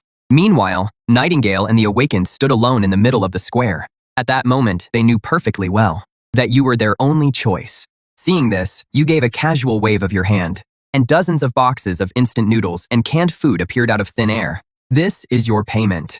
Take it and go. As soon as you finished speaking, the burly scar-faced man suddenly roared. Are you treating us like rags to be tossed aside after you've used us? You're sending us off with just one meal. The crowd behind him immediately grew restless too. But Nightingale did not move. She took 2 steps forward and looked straight at you. We want to stay and work for you. The tech park is empty right now. It won't be long before scavengers from the ruins set their sights on it. With no one guarding it, all that equipment and those supplies will be cleared out within a day. The people from the 4 major factions have gone back to recover. They won't be back anytime soon. And we're the only ones who can head to the park right away. At her words, the Awakened behind Nightingale fell silent and looked at one another. A faint smile touched the corner of your lips. As you said, calmly, in that case, you will no longer be Free Awakened. You will become my first directly commanded action team instead. Codename, Nightblade. You'll be the captain. Your voice carried a firm resolve that allowed no argument. As your words fell, Nightingale gave a slight nod. Seeing that, you raised your hand again. The next second, a brand new diesel generator landed on the ground. Several barrels of diesel were set beside it. Right after that, a small reconnaissance drone and its control tablet appeared. Last came more than a dozen brand new military radios. This is your equipment. Now take your payment and your equipment and head to the technology park immediately. Set the dormitory area as your temporary base. Even if a single rat slips in, report it to me. Everyone stared at the equipment, wide-eyed. Even Nightingale showed a hint of barely contained excitement. She suddenly turned to look at her companions and barked sternly. Everyone, check the supplies and prepare to move out. This time, she was answered by a perfectly unified shout. Yes, Captain. Then everyone began moving the supplies. After that, they drove off toward the technology park in a cloud of dust. You pulled back your gaze and slowly pulled down the rolling shutter. Silence returned to the convenience store. You stared at the complete, intricate industrial design blueprints on the computer screen. The Thor 7 battery production line, process flow, and technical documents. A smile tugged at your lips, and then you returned to the real world, using the gold in the warehouse as startup capital and high-energy batteries as the foundation. You would build a real business empire of your own. News of this operation quickly spread across the wasteland. More and more people flocked to the square. Before long, a huge crowd had gathered. At that moment, you appeared in the doorway. But you didn't take out any food. You simply said coldly, I'll repeat my rules one more time. Use the valuable things you find to earn the right to survive. As your words fell, you appointed just one man as the temporary manager. At that point, a crude but efficient trading market began operating. The survivors lined up one after another to trade for supplies. Meanwhile, you sat in the convenience store and stored this old world's trash in your dimensional warehouse.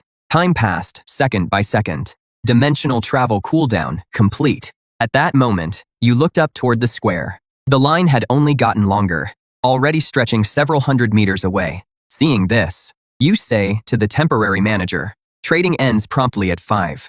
No one will be served after that. Hearing that, the manager shudders. Then he shouts at the crowd with all his might. Boss Guo has spoken. Trading ends promptly at 5. If it is not your turn, come back early tomorrow. You nod in satisfaction.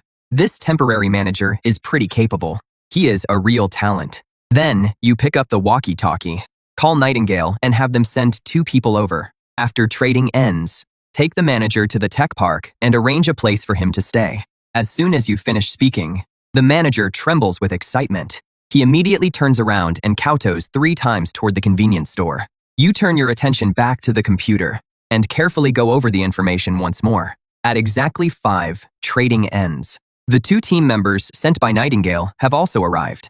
The survivors leave one after another. No one dares cause trouble. Soon, the square falls silent again. Then, with a thought, the air around you begins to warp.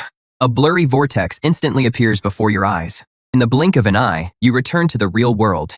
There are still 2 hours left before your meeting with the boss behind Suwon. You immediately head to the most upscale mall downtown and walk straight into a top-end menswear store. Half an hour later, you walk out wearing a tailored dark gray suit. At this moment, you are no longer the owner of a convenience store, but a true member of high society. 7 o'clock that evening. Jingshan Tea House. A white cargo van pulls up in front of the main entrance. You step down from the driver's seat. Suwon is personally waiting at the entrance to greet you, but you pay her no mind. You simply walk to the back of the van, then take out 2 metal cases from the rear compartment. The corners of the metal cases are slightly warped from the weight. At the sight of this, Suwon's pupils contract sharply. 300 kilograms of gold are split between the 2 cases. Each one weighed 150 kilograms. Yet you carried one in each hand with ease. Suwon took a deep breath. She forced down the shock inside her. Then she turned to the side and motioned for you to follow. The boss is waiting. Then she led you through the gate. You sensed several cold presences in the shadows of the courtyard, like a group of venomous snakes lying in wait. Soon, Suwon led you to a study deep inside the main building. Inside the study was a rosewood desk and walls lined with books. An elderly man was sitting behind the desk. He was holding a thread-bound ancient book, completely absorbed in it. Seeing this, Suwon gave him a deep bow. "Old Tang, Mr. Lee is here." At that, Old Tang closed the book. Then, he turned his gaze to you. You calmly looked back at him. Then you dropped the 2 cases heavily onto the rosewood desk. The whole desk let out a loud bang.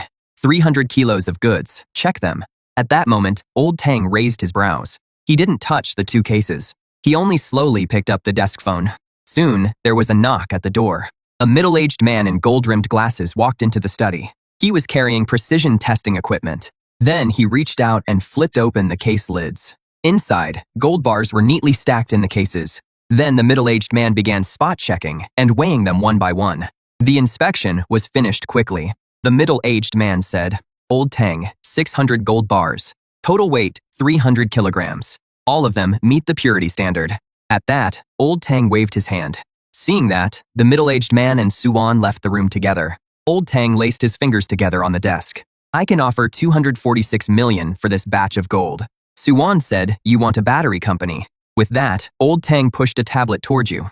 The screen showed information on 3 companies. You didn't even look at it. "Just give me Yuansing Technology." In the next second, Old Tang's pupils suddenly shrank. Aside from its factory buildings and worn-out production lines, Yuansing Technology has no value left at all, and it is even out in the suburbs. That makes it clear. All you need is a legal front. Old Master Tang said nothing more. He picked up the phone and called the legal department directly. "Prepare the full equity transfer agreement for Yuansing Technology. Have the finance department form a project team immediately. Handle this batch of gold through the cleanest channels possible." The call ended.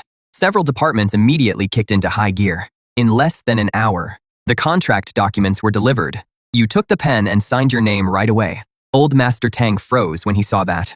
He hadn't expected you to sign it, without even revising a single clause. But you looked at Old Master Tang, your gaze calm and steady. "I'm now the owner of this company. I want a complete list of all current employees at Yuansing Technology, including their positions, salaries, and all reward and disciplinary records. Also, freeze all company accounts immediately.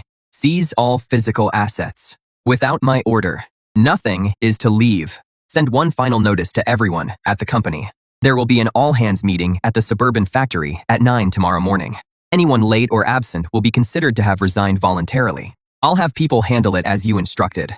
The acquisition price for Yuansing Technology is 180 million. How do you plan to deal with the remaining gold?" At that moment, you handed over a sheet of paper. "I need 5 million in cash. Please hold on to the rest for me for now, Old Master Tang. Once I've dealt with the internal affairs, transfer it into the company's account." Old Master Tang looked at you with a knowing smile. He found you more unfathomable than ever. Soon after, Suwon pushed a cart into the study. 2 black cases sat on the cart. "Mr. Guo, here is the 5 million in cash you requested." You nodded. Then you stood up and gave Old Master Tang a slight nod. Then you picked up the cases and turned to leave the study. Before long, you arrived outside the main gate. You tossed the 2 cases onto the passenger seat, then started the truck and drove off. At that moment, inside the study, Suwon spoke to Old Master Tang. Are we really going to work closely with Mr. Guo? His background is far too mysterious, and his way of doing things is so overbearing it is almost heartless. The records show his past was completely ordinary, but in just the past few days, he suddenly gained unimaginable wealth. After hearing this, Old Master Tang slowly turned around. He spoke calmly. Destroy all the information we've found. Leave nothing behind. Also, from now on, no one under us is allowed to investigate Mr. Guo in any way. Anyone who disobeys will be punished by family law. Also, if Mr. Guo needs anything, meet it at any cost. Hearing this, Suwon's eyes turned sharp. Understood. The next morning at 8:45, hundreds of employees had gathered in the workshop at Yuansing Technologies factory. Everyone kept whispering to one another, and every face was full of unease and speculation. Just then, the roar of an engine came closer and closer. At once, everyone's eyes turned toward the workshop entrance. You held a folder in your hand and walked straight into the crowd. As you looked around at them, the chatter stopped abruptly. Then you opened the folder in your hand and called over Yuansing Technologies' director. You have 10 minutes to pack up your personal belongings. Get out. As soon as the words fell, the entire workshop seemed to freeze. Shock instantly spread across the director's face. This is outrageous. Who the hell do you think you are, telling me to get out? Just then, the chief engineer stepped forward to plead for mercy.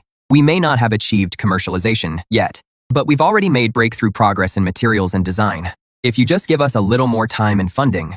To his surprise, you suddenly cut him off. Your project has been going on for 3 years, burning through the company's R-shed budget and government subsidies, for a total of 78 million. The battery sample you made doesn't even meet half the market standard. As for safety, it carries a severe risk of thermal runaway. Your technology is worthless. At that, the engineer could barely stay on his feet. You don't understand anything. You're destroying Yuansing.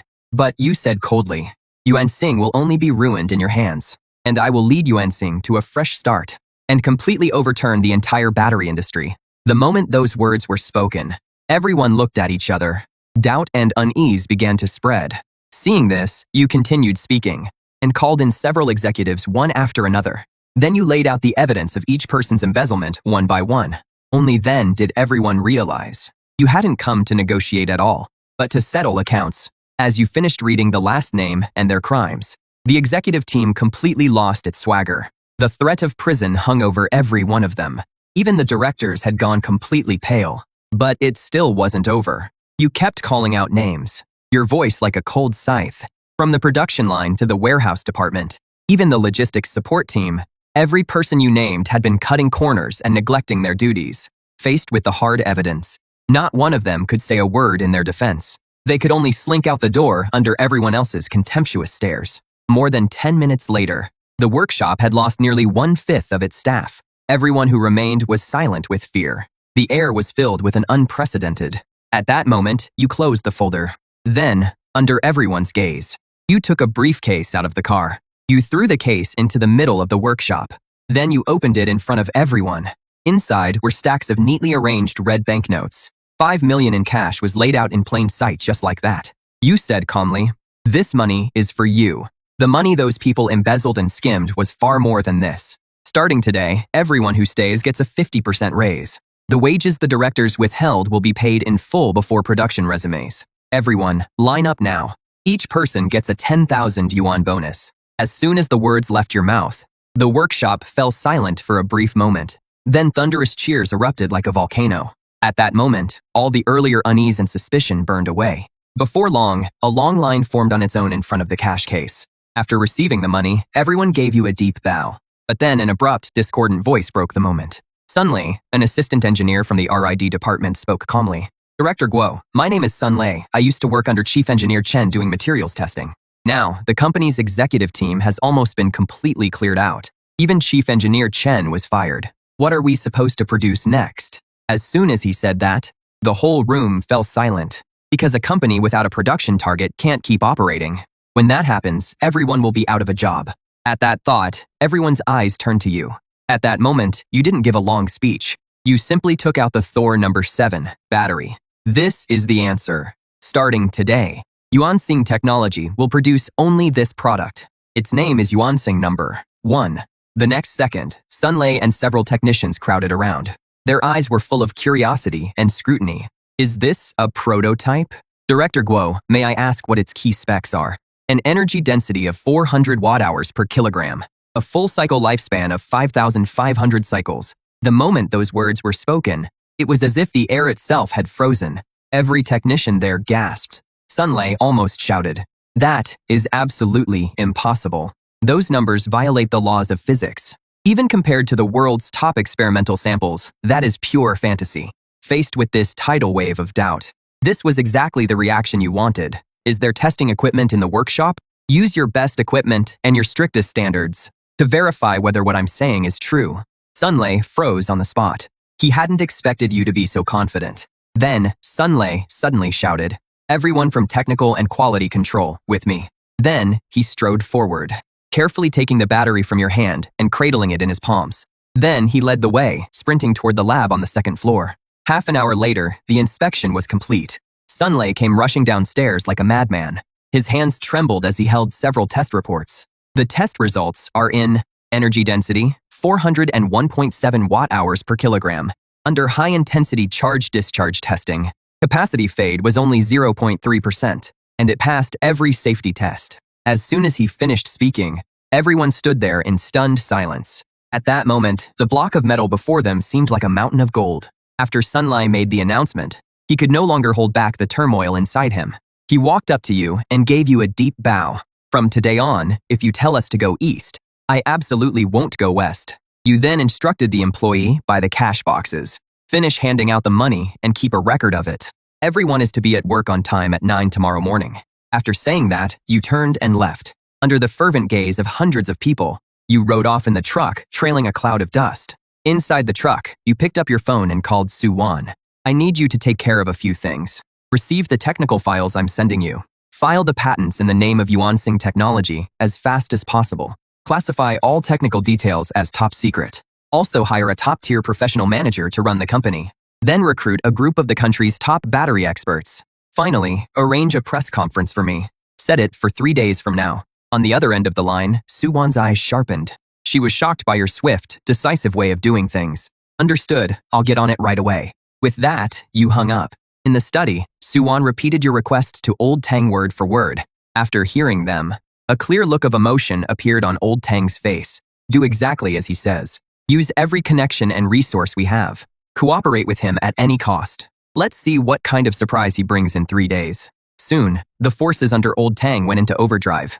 Within half an hour, top patent firms received encrypted technical files, and 3 top headhunting firms received the same assignment. At the same time, article after article took over the tech headlines, pushing Yuansing Technology into the spotlight. Meanwhile, you restocked supplies as usual, and then set out for the apocalypse world. You contacted forces such as Panshi and Ark, and told them to bring crystal cores and gold for trade. At the same time, you sent people to Tianchong Tech Park to move the batteries, and completely dismantle the production line. Next, you called Nightingale over. First, you gave her some new supplies, then had her meet with people from the 4 major factions. You knew very well that Nightingale and the others alone couldn't protect the entire Tianchong Tech Park. So you instructed Nightingale to start recruiting Awakened. The plan was to increase the number of Awakened to 100. The cooldown for this jump turned out exactly as you expected, dropping to 9 hours. It was steadily getting closer to unlimited traversal, and you stayed there for more than 10 hours. The survivors from the ruins brought a large amount of goods. Trade completed. You got over 200 kilograms of gold and 30 grams of crystal cores. You stored the gold in the dimensional warehouse and absorbed the crystal cores directly. A moment later, your power was strengthened again. The dimensional warehouse's capacity increased to 4,000 cubic meters, while your telekinesis was enhanced to lift objects weighing 300 kilograms. It could also compress and accelerate metal even further. After finishing all that, you returned to the real world and slept soundly. You didn't go to Yuansing Technology until the next day. At that moment, the factory grounds were livelier than ever. The employees couldn't hide the smiles on their faces. Every so often, a burst of exclamations would come from the lab, all of them marveling at the battery's performance. And you sat in the office, having just hung up with Suwan. She was on her way with the talent you wanted. An hour later, There was a knock on the office door. Then, a short-haired woman walked in. The visitor was Jiang Yi. Su-wan followed behind her. Before you could speak, she asked, "Time is precious. Let's not waste it on small talk." The headhunting firm said, "You're about to launch a product that will change the world, with this company that is on the verge of bankruptcy, because I can offer something no one else can. A product powerful enough to put every battery maker in the world out of business." At that, Jiang Yi let out a cold laugh. "I've been in this industry for 10 years. I've seen too many young people like you. Young people who dream of changing the world. Without exception, they all became the laughingstock of the industry. I came here for just one reason. What makes you different from them?" As soon as she finished speaking, you suddenly smiled. Then you got up and walked to the door. "Come with me." Jiang Yi froze for a moment when she saw that. Then he quickly caught up with you. Su-wan hurried to catch up too. Before long, you arrived at the quality inspection lab on the second floor. You told Sunlei to bring over the quality inspection report. After Jiang Yi took the report, he kept scanning through it. A few seconds later, his eyes were full of mockery. "Falsifying data takes skill. This report of yours is full of holes." At that, Sunlei's face turned red. He quickly argued back. Every single data point was tested by US personally. But Jiang Yi just looked around at the equipment in the lab. Then a scornful smile curled at the corner of his mouth. "Using these 20-year-old antiques. Even now, your expression didn't change at all. How do you want to test it? Simple." As he spoke, Jiang Yi took a USB drive out of his bag. "This has a top-tier battery testing protocol I developed before. It is more than 5 times stricter than the national standard. Your batteries need to be tested again under it. My people will handle every test from start to finish. And it has to be done at an internationally certified third-party testing facility." "Fine, Su-wan, help me contact Elder Tang. I want to use Zhonga Testing's lab." Right now, the moment those words were spoken, Jiang Yi froze on the spot. He hadn't expected you to agree so readily, or to use the most advanced lab. Su-wan immediately took out her phone and made the call. In less than 10 minutes, Su-wan quickly walked over to your side. "Mr. Guo has already made the arrangements. The lab will be open to us for the next 24 hours. Hearing that, you picked up Yuansing number 1 from the table. Then, you left with the others. Soon after, you arrived at Zhong Testing Center. Jiang Yi led his team straight into the core lab. He plugged the USB drive into the computer, then placed the Yuansing number 1 battery into the testing equipment. A moment later, at Jiang Yi's command, the test officially began. One brutal test after another was carried out. For a while, the entire lab was silent except for the sound of the machines. Everyone held their breath, waiting for the testing to finish. As time passed, Jiang Yi and his team grew more and more alarmed. Yuansing number 1 performed flawlessly in every test. When the final test was completed, the steel needle pierced the battery, and all the readings on the screen were still as steady as ever. The entire lab fell silent. Jiang Yi looked at the almost perfect test report, and only after a long pause did he say 3 words. "A new era." Jiang Yi slowly turned around and looked at me. "I'm in, but I still have one question. Can a product like this really be mass-produced? What about the cost?" That was the last bit of rational thinking he had as a professional manager. You didn't answer. You just took another USB drive from your pocket and handed it to him. "This contains the complete production process for Yuansing 1, as well as the production line upgrade plan. Your task is to move as fast as possible and turn the production line into one that can mass produce it. As for the production cost, it is only 10% higher than current mainstream batteries."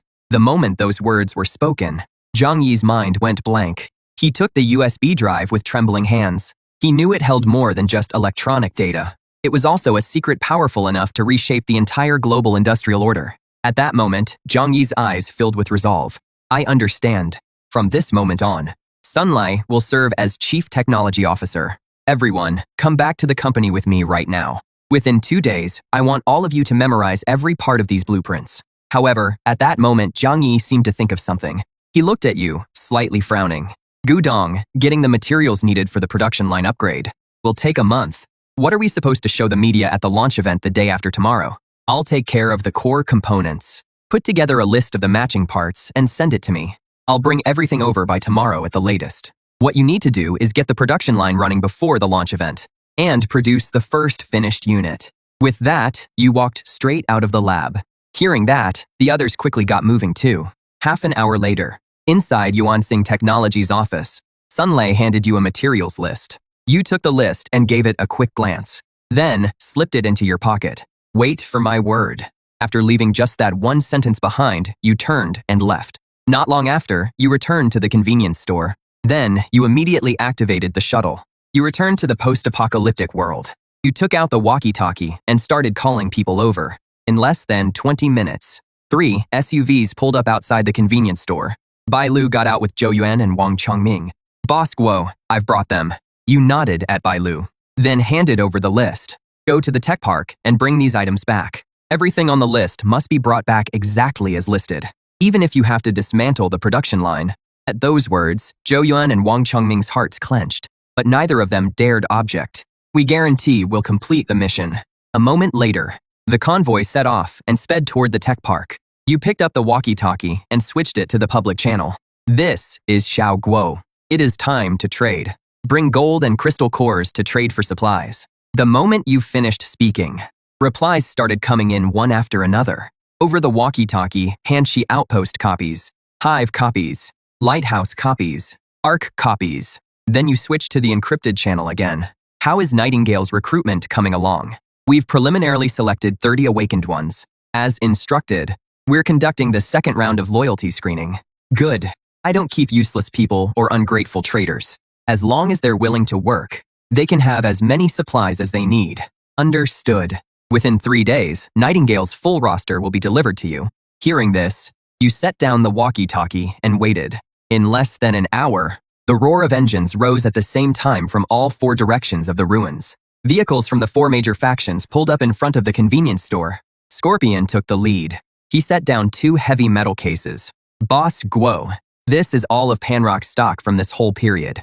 The Hornets were next, followed by the Arc and Lighthouse factions. Before long, the metal cases were opened, and the gold bars and crystal cores were counted out one by one.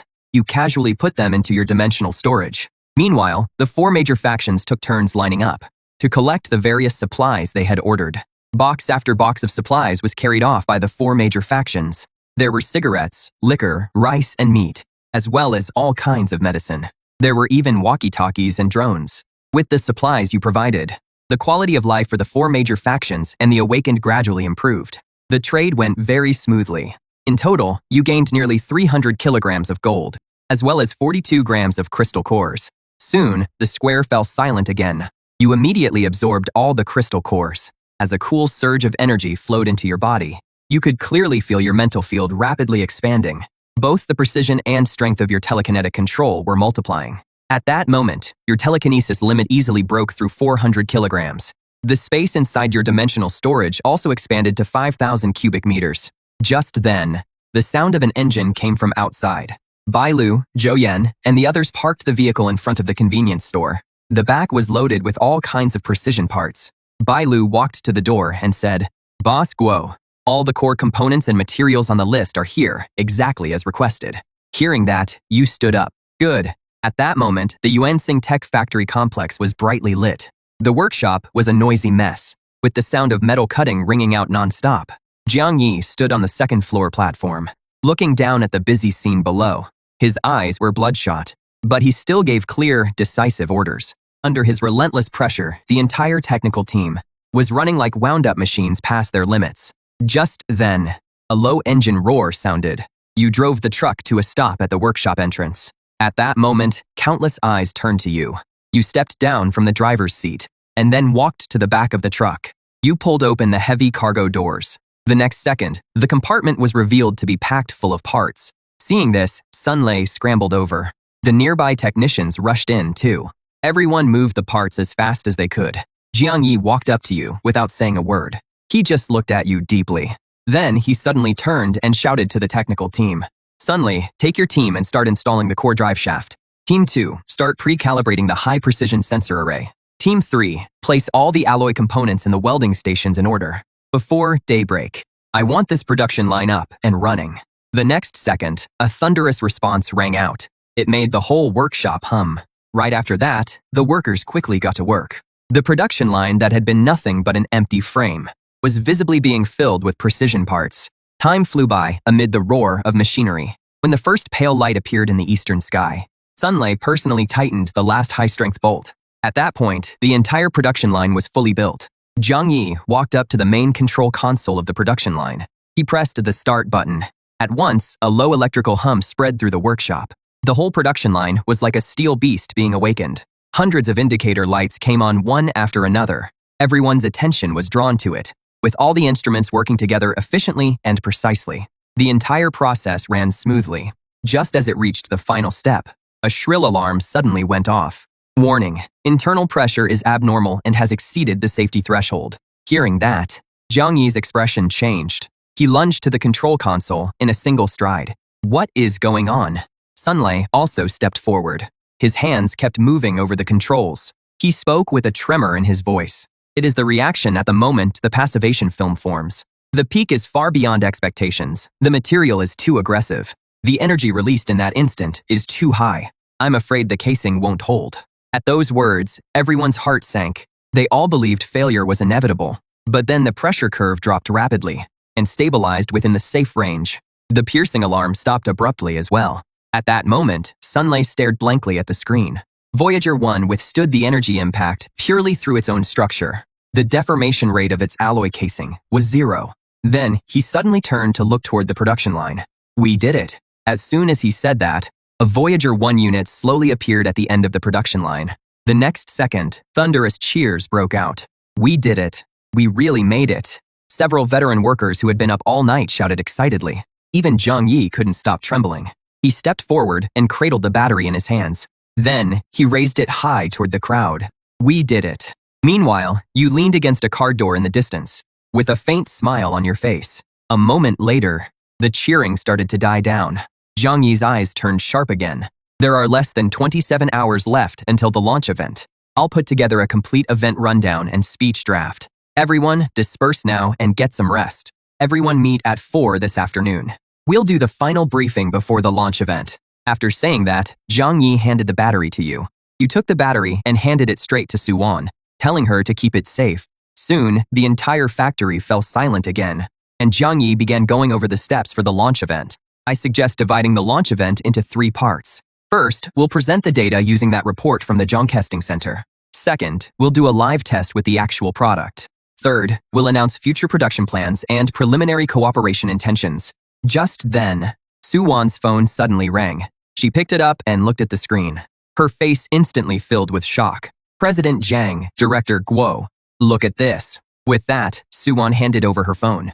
There was a financial news alert on the screen. Tianheng Energy CEO Zhou Zhen gave an interview and attacked Yuansing Technology as if he were the industry leader. He claimed Yuansing Technology's production line had long been abandoned and that it didn't even have the most basic battery production qualifications and called for a boycott of this kind of market-disrupting report. There was also a photo of a rundown production line attached at the end. At the sight of it, the atmosphere in the workshop instantly turned ice cold. But to everyone's surprise, Zhang Yi suddenly laughed. He stood up and walked over to the production line. Director Gi Yu, I'd like to request a change to the launch event plan. Tomorrow's launch event won't include any product presentation. We'll set up cameras throughout the entire workshop.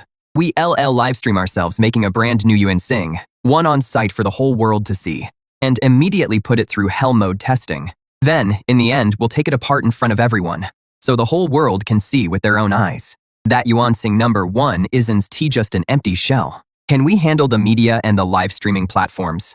We can. Zhang Yi's voice was firm and unwavering. You nodded at his words. Then you pulled your phone out of your pocket and called Tianheng Energy headquarters. Send them an invitation and tell them the seat in the dead center of the front row at the launch event is being saved for him. Not long after, in the chairman's office at Tianheng Energy, Zhou Zhen had just finished a meeting with investment firms. He had made Yuansing Technology a byword for a capital scam. That interview had taken over the headlines of every major financial outlet. In his view, this war was already over. But just then, his chief assistant walked into the office. Mr. Zhou, they've invited you to tomorrow's product launch. Zhou Zhen took the invitation and opened it. Looking at the provocative words on it, anger rose in Zhou Zhen's heart. Very well. Tell them this. I accept their invitation. I want to see for myself how they're going to end this. The assistant nodded. Then he quickly left the office. That afternoon, online public opinion completely exploded. First, Tianheng Energy's official account made a high-profile announcement that Chairman Zhou Zhen would attend Yuansing Technology's launch event by invitation.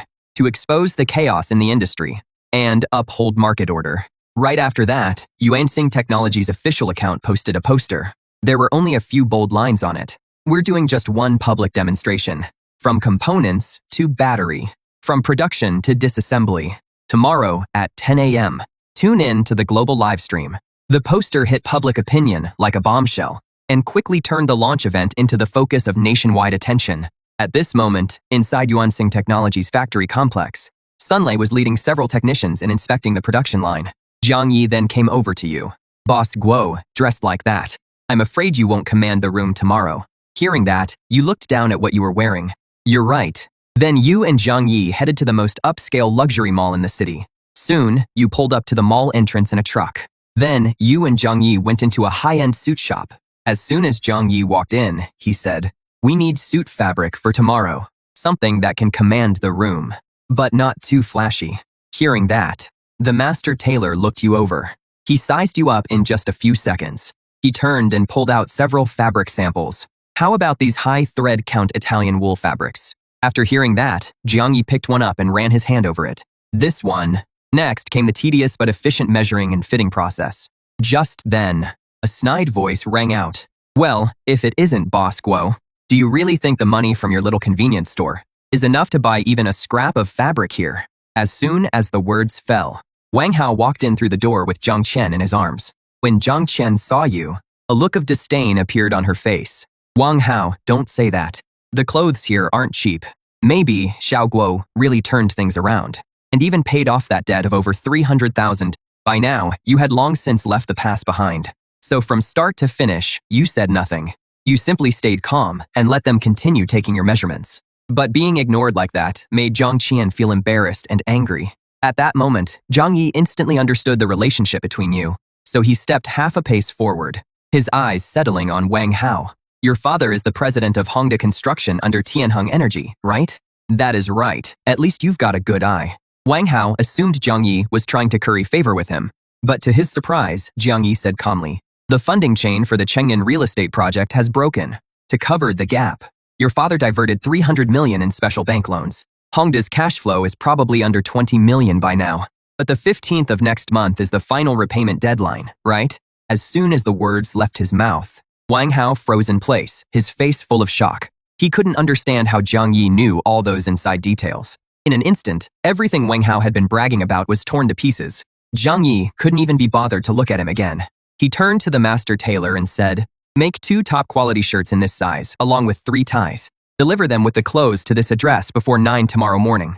After saying that, he took a business card out of his bag and set it on the counter. The 4 words, Yuansing Technology, on the card caught Wang Hao's eye. In an instant, all the recent news stories came together in his mind. The next second, Wang Hao let out an almost hysterical laugh. "The president of a scam company has no right to investigate my family's company." Zhang Qian also remembered the trending story she'd seen online and started sneering. "I thought you'd hooked up with some rich older woman, but it turns out you just found yourself a con artist. You two really are a perfect match." At that moment, Jiang Yi looked at the two of them calmly, but Wang Hao walked right up to him and nearly poked him in the face with his finger. "Get on your knees and apologize right now. Otherwise, one phone call from me can shut your company down." At that, Jiang Yi stepped sideways and blocked Wang Hao. When Wang Hao met your cold gaze, he instantly grew a little flustered. "But you didn't make a move. You just said calmly, 10 o'clock tomorrow morning, Yuansing Technologies factory. You're welcome to bring your media friends with you." After saying that, you didn't look at him again. You just gave Jiang Yi a slight signal, and then the two of you left one after the other. At that moment, a wave of humiliation washed over Wang Hao. Your words kept echoing in his ears, like the pity of the strong toward the weak, not even worth an explanation. A vicious glint flashed in Wang Hao's eyes. "Fine, I'll make sure everyone sees what kind of clown you really are." At 9 o'clock the next morning, the once deserted industrial district on the east side of the city became the focus of the whole city and even the entire nation. The entrance to Yuansing Technologies factory was packed tight. News vans from major media outlets had practically blocked the road. There were even plenty of influencers holding up their phones and live streaming. Just then, a stir went through the crowd. A Rolls-Royce Phantom slowly drove into view. It stopped at the factory gate. Zhou Zhen stepped out, surrounded by bodyguards. He wore a gentle, confident smile. At once, camera flashes went off all around. The reporters instantly rushed forward to interview him. Do you have evidence that Yuansing Technology committed fraud? What do you think of this suicidal live stream stunt? Hearing that, Zhou Zhen stopped in his tracks. He smiled at the cameras. I'm not here today to attack anyone. I'm only here as someone who has spent half his life in the battery industry, to personally witness the rise of this so-called industry newcomer. As for what the truth is, I believe the facts will give us the best answer. After saying that, Zhou Zhen walked into the venue. Just then, a red Ferrari pulled up at the entrance. Wang Hao got out with his arm around Jiang Chen, looking smug and full of himself. Behind him followed that group of media friends of his. A moment later, Wang Hao entered the venue with Jiang Chen, surrounded by the crowd. Inside the factory, the audience seating was simply divided into several sections. All of them faced the production line. And beside the line, more than a dozen HD cameras had been set up. They could capture every detail of the production line. The whole venue was strangely quiet. Everyone was stunned by the scene before them. Time passed second by second. At exactly 10 in the morning, all the lights in the venue suddenly went dark. The whole world's eyes were fixed on this place. In the darkness, a spotlight shone down from the ceiling. It lit up the futuristic production line. At the same time, the live camera moved in. The image was shown to everyone on the big screens. At that moment, people in the venue began murmuring among themselves. Meanwhile, Zhou Zhen sat in a reserved front row seat, his brows tightly furrowed. He immediately sensed that something was off. Looking at this production line that was beyond anything he understood, Zhou Zhen's unease quietly grew. Just then, Zhang Yi walked in with steady steps. He went straight to the front of the production line and stopped. Friends from the media. Good morning, everyone. I'm Zhang Yi, president of Yuansing Technology. Today, we will show you, starting with the most basic raw materials, how a Yuansing number 1 battery is made. Next, please welcome our chairman, Mr. Xiao Guo. As soon as he finished speaking, your figure appeared before everyone. You were wearing a custom-made suit, your eyes calm as still water. Then, you casually walked over to the production line control panel and lightly leaned against it. Welcome everyone to today's launch event. Just as Zhang Yi said, today we're here to do just one thing, live production. With that, you press the button on the control panel. The next second, the entire silent production line came to life. Hundreds of indicator lights lit up one by one. At the same time, the robotic arms slowly rose into standby mode. At the same time, the electronic screen lit up and split into several sections. The main screen showed a close-up of workstation number 1 on the production line. On camera, a variety of basic raw materials were laid out. Then, Zhang Yi began introducing each raw material, from silicon dioxide to graphite powder. Seeing this, Zhou Zhen openly sneered. What a joke. Are you trying to stall for time like this? Wang Hao was laughing so hard he was doubled over. Is this a lesson for middle schoolers? The live stream was also flooded with mocking comments. But just then, the production line suddenly started up.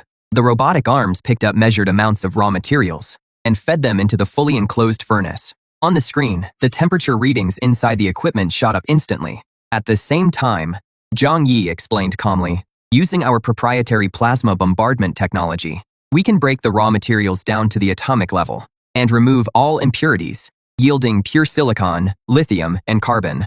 Then we restructure the silicon atoms to form a unique three-dimensional porous silicon-carbon framework. That is the key to its ultra-high energy density and stability. Every word Zhang Yi said hit like a bombshell.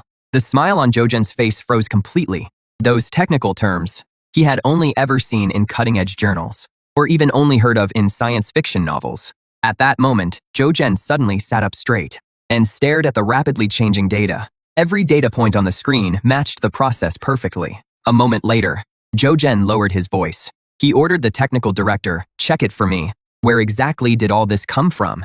However, cold sweat broke out on the technical director's forehead. Mr. Zhou, we've already looked into it.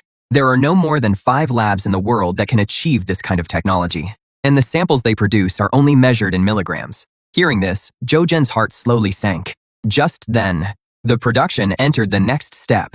At the same time, Zhang Yi continued explaining. One technical term after another came out. When Zhou Zhen suddenly jerked his head up, a fierce glint flashed in his eyes. I found the flaw in this scam. This must be a pre-recorded video. As long as I make a demand they can't meet, this scam will be exposed on the spot. Thinking that, Zhou Zhen stopped hesitating. He shot to his feet, cutting off Jiang Yi's explanation. Mr. Jiang, please wait a moment. The technology you're showing is indeed astonishing. But how can I be sure this isn't just a professionally made video? The moment he said that, the crowd instantly erupted. People immediately began voicing their doubts. At that moment, the sneer on Jojen's lips grew deeper. I demand that this video be stopped immediately, and that any member of the media here be chosen at random to use our camera to film the production line live and project the footage onto the big screen. If you can do that, I'll apologize to you in front of the whole world. When he finished speaking, the entire factory fell silent. Everyone's eyes were fixed on you and Jiang Yi. Hearing this, Wang Hao trembled with excitement. They definitely won't dare. I told you they were a bunch of frauds. Time passed, second by second. At last, you slowly straightened up, then stepped to the very front of the stage. Yes, your answer struck like a thunderclap in everyone's mind. Even the smile on Jojen's face instantly froze, but he still forced down the shock in his heart. Chairman Guo, you've got guts. In that case, let's begin. With that, Jojen sent out the company's chief cameraman. Jiang Yi then turned to the staff and gestured to them. Soon, a staff member came up carrying a data cable. Then, Jiang Yi said, "This is a backup port. It can connect directly to the big screen. Mr. Zhou, please go ahead." Hearing that, Jojen clenched his jaw. He walked over to the cameraman himself. He connected the data cable. Then he told the cameraman to point the camera at the ultrasonic fusion device. Jojen shouted, "I want you to repeat this step right now. I want the inside of this machine filmed the whole time." This demand was even harsher than before. But your response once again went beyond everyone's expectations. "No problem. But from down there, I'm afraid you won't be able to see it clearly. Why don't you and the cameraman come up on stage yourselves and verify every step up close?" As soon as you said that, the entire venue was completely stunned. Jojen's mind went blank. Going on stage meant he would become the challenger and examine all of this under the eyes of the whole world. If all of this was real, he would become the biggest joke of the century. But if he refused, it would be the same as admitting he had a guilty conscience. At that thought, Jojen took a deep breath. Then, he stepped onto the stage. The cameraman stayed close behind him. Seeing this, you said nothing else. You simply turned, walked back to the control console, and pressed the button. The next second, the production line started up. The material fusion process began. The cameraman quickly pressed the camera against the machine. At that moment, the big screen showed the camera's live feed. 2 streams of differently colored powder were injected in. Then they began spinning at high speed like a nebula. Under an invisible force, they were pulled apart and torn to pieces. They turned into 2 dense clouds of mist. Then, guided by a strange force field, they blended and fused together flawlessly. The whole process had the surreal beauty of a sci-fi movie. At the same time, the real-time data showed that every indicator had reached perfect values. Soon, the process was over. At that moment, Jojen's whole body was trembling. His face was full of fear. This can't be real. This has to be a hallucination. Just then, you spoke calmly. "Mr. Zhou, did you see it clearly? Want to do that again? Put your face up there and get slapped again." At those words, Jojen's vision went dark, and he nearly fainted on the spot. Below the stage, Tianheng Energy's executive team was already in complete chaos. They knew Tianheng Energy was completely finished today. Meanwhile, on the big screen, the camera switched and battery production continued. More futuristic-looking equipment started up one after another. Every step of the process kept stunning viewers around the world. Just then, a financial reporter screamed while holding up her phone. Tianheng Energy's stock hit the circuit breaker 3 minutes after the market opened. All related stocks have crashed across the board too. The moment those words came out, no one paid any more attention to the production line. Everyone quickly pulled out their phones to check the market. Wang Hao sat there in a daze. His phone kept ringing. When he answered, his father's furious voice came through. "What have you done? The stock has crashed. The company's finished. Why did you have to provoke Bosky?" Before he could finish, Wang Hao's hand dropped limply. Amid the chaos, Zhang Yi's voice rang out again. From a single grain of sand to a complete yuansing number, 1 battery. The entire process took 15 minutes and 23 seconds. That concludes today's live stream. After saying that, he gave a slight bow to the audience. Then he turned and walked toward you. Seeing this, you straightened up. Without glancing at the audience, under everyone's gaze, you walked backstage with Jiang Yi. Inside the metal doors, only the crowd in the factory remained, caught in a swirl of complicated emotions. The moment the backstage door closed, it felt like it separated 2 different worlds. Outside the door was a tidal wave of chaos and frenzy. Inside was a silence so deep you could hear a pin drop. Jiang Yi let out a long breath. It is over. No, it is not over. This is only the beginning. At that, Jiang Yi gave a bitter smile and shook his head. Before he could speak, the phone started vibrating like crazy the next second. Jiang Yi picked up his phone and looked at it. The screen was packed with missed calls and message alerts. Countless world-famous electronics brands were scrambling to partner with us. Seeing this, Jiang Yi forced down the excitement in his heart. We did it. The whole world wants our batteries. We should expand production right away and move into every industry that needs energy. But your face stayed calm and unreadable. How many batteries can that production line make in a day? Compared to those giants with orders worth hundreds of millions, our production capacity is as tiny as a speck of dust. Once we can't meet market expectations, this momentum we're seeing today will tear us apart sooner or later. Hearing that, Jiang Yi's expression turned serious. Then, what should we do? At that moment, you walked up to him and held up one finger. Focus all our resources and break through in one area first. With the same production capacity, new energy vehicles can bring in dozens of times more profit from battery sales. At the same time, we need to make everyone understand that only the most high-end cars are worthy of using Yuansing number 1. Jiang Yi instantly understood your strategy, but he still felt a sense of helplessness. Building a new production line would take at least a year, even at the fastest. We can't afford to wait. Who said I was going to build one myself? Isn't there a ready-made solution right in front of us? I want you to buy Tianheng Energy's production plant. At that moment, Jiang Yi's mind went blank. He instinctively objected. Even though Tianheng Energy's stock hit the circuit breaker, it still hasn't officially declared bankruptcy. Even if it does go bankrupt, it still has to go through a long liquidation process. That process would take at least half a year to a year. To finish, we don't need to wait. Tianheng Energy is backed by an astronomical amount of bank loans. Now that it is collapsed, the ones most afraid are the banks that lent it the money. No matter who takes over Tianheng's mess, next, those banks will be more than willing. Hearing this, Jiang Yi started breathing faster. I'll contact the bank that gave Tianheng its biggest loan right now. With that, Jiang Yi didn't hesitate anymore. He walked over to the desk and started looking up the relevant information. Meanwhile, the chairman's office at Tianheng Energy was a complete mess. The floor was covered with countless torn-up documents, and Zhou Zhen was slumped on the couch in a daze. He still couldn't figure out where that production equipment had come from. Suddenly, the secure phone on the desk let out a shrill ring.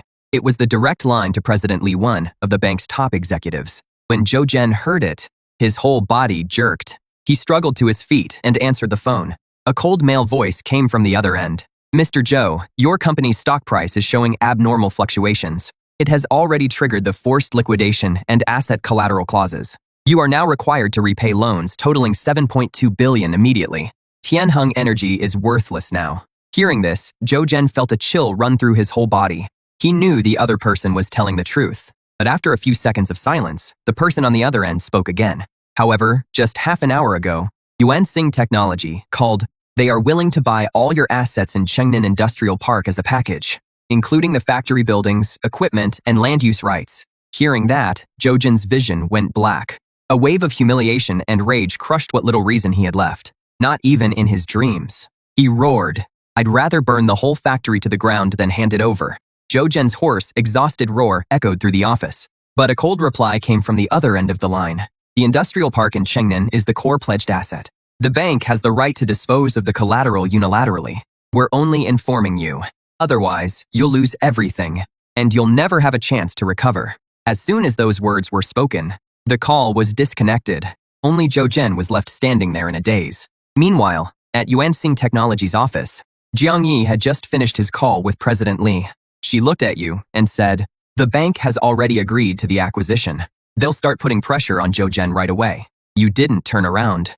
You just replied calmly, handle the rest yourself. From now on, you can make the call on small matters like this. Hearing this, Jiang Yi froze in place. He was extremely shocked, but he still forced down the turmoil in his heart. Understood, I'll take care of every detail. After nodding, you headed for the production floor. The atmosphere in the workshop was electric. All the employees were excitedly talking about it. You slowly walk up to the crowd. The next moment, everyone turns to look at you at once. After looking around, you speak calmly. Everyone's worked hard these past few days. Today's launch event was a great success. I won't let down anyone who trusts me. Starting this month, all employee salaries will be increased by 100%.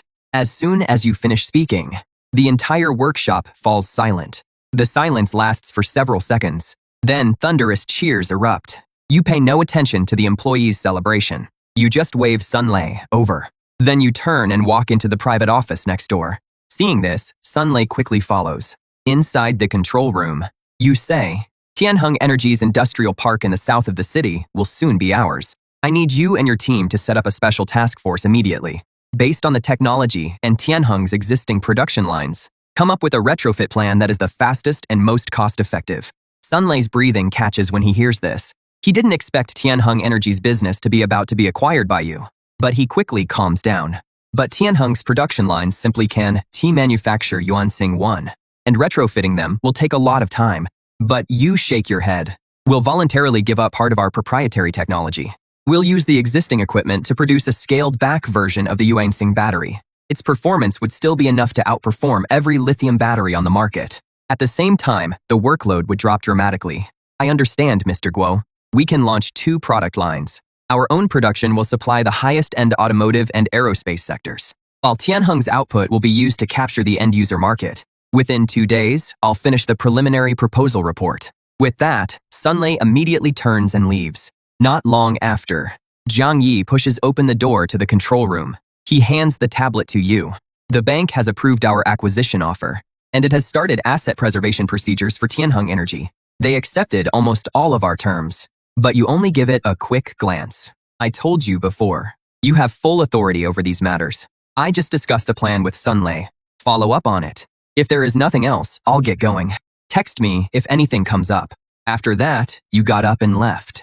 Now you need to buy supplies, and then go back to Apocalypse era and keep digging. Half an hour later, you arrived at the global storage wholesale market. It was one of the biggest supply distribution hubs in the whole city. After looking around, you walked straight into the market management office. Hello, I need to buy a batch of supplies. After saying that, you took out a sheet of paper and set it on the desk. The manager casually picked up the list and gave it a quick look. The next second, his expression froze. 500 tons each of premium rice and flour. 100 tons each of frozen pork, beef, and lamb. Sir, are you sure this isn't a mistake? You said nothing.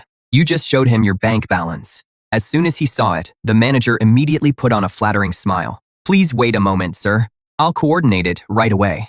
I guarantee I'll get everything ready as fast as possible. Over the next few hours, the entire wholesale market got busy. Countless forklifts and laborers were mobilized. Bag after bag of rice and box after box of frozen meat were moved out of the warehouses. Then they were loaded onto more than a dozen huge container trucks. At that point, using quality inspection as an excuse, you rented a temporary transfer warehouse behind the market. Soon, one fully loaded truck after another drove into the warehouse. The goods on the list quickly piled up into mountains. Before long, everything had been delivered. You paid without hesitation. This made the manager even more enthusiastic. He even said that if you came to him again, he'd give you the best possible discount. Not long after, you sent everyone away. Then you stood in front of the mountain of rice sacks and gave a light wave of your hand. The next second, the small mountain of supplies vanished into thin air. They appeared intact inside the dimensional warehouse. The whole process was quiet and efficient. Besides that, you also bought tons of oil, salt, and sugar, along with wall-like stacks of canned food, compressed biscuits, and instant noodles, as well as countless medicines and medical equipment. On top of that, you also ordered more than 100 barrels of gasoline and diesel. You saw that the dimensional space still had 1/10 of its capacity left, so you immediately drove to a large hardware and building materials market to buy all kinds of industrial materials, including several CNC machine tools and 3D printing equipment. When the dimensional warehouse was completely packed full, you drove the truck back to the convenience store. That familiar feeling of weightlessness hit you again. The world in front of you began to twist and fold. The next second, you arrived in the apocalyptic world. You quietly adjusted to the sensory shock of the transition. A moment later, you picked up the walkie-talkie. How are things at Nightingale Tech Park? Everything is going smoothly. As instructed, we repaired the park's surveillance and alarm systems and set up 3 defensive lines centered on the dorm area. Nothing gets past our eyes. Over the past few days, more than 300 scavengers have tried to sneak into the park. We captured some of them. Nightblade now has 43 full members. You've done well. You've exceeded my expectations. Send people to the plaza now. I brought something for you. Understood, boss. Nightingale replied in a crisp, steady voice. After ending the call, you switched to the public channel. Trade, as usual. Just one short sentence. Hit like a depth charge. The next second, replies came one after another over the radio. Boulder copies.